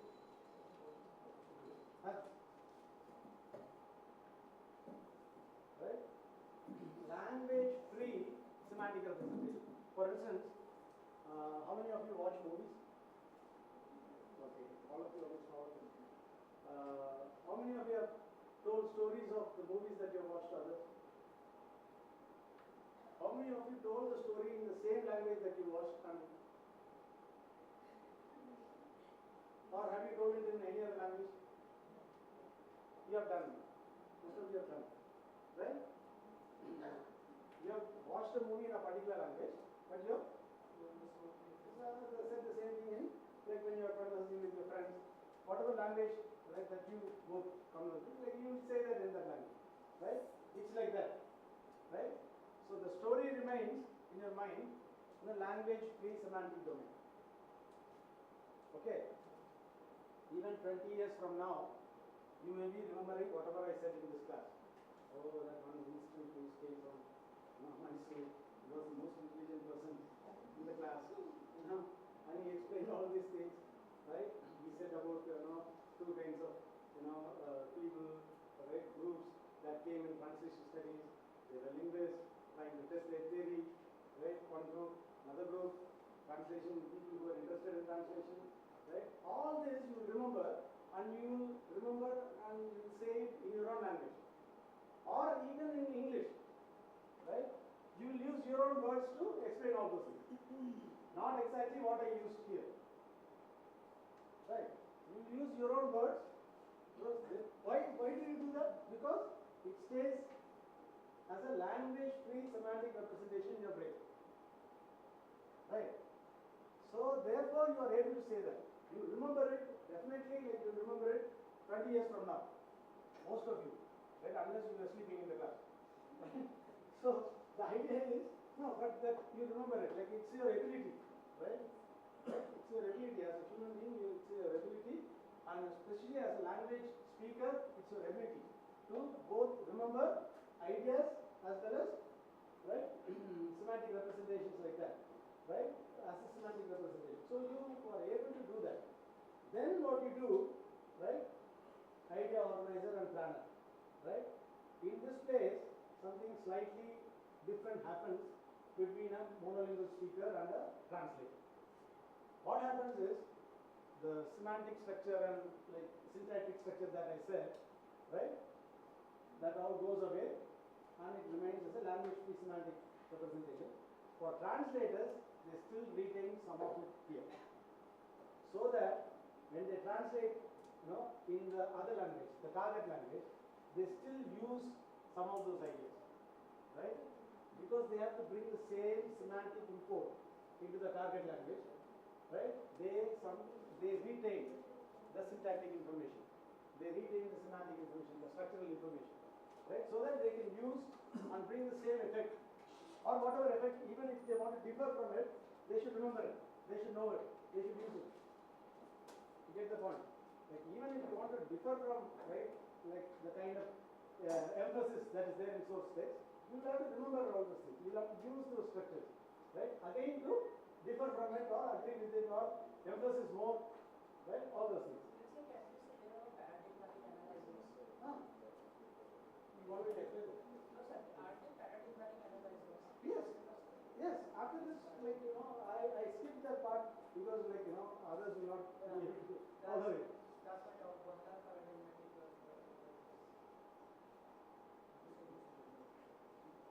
Okay. So that way we move from it and come here.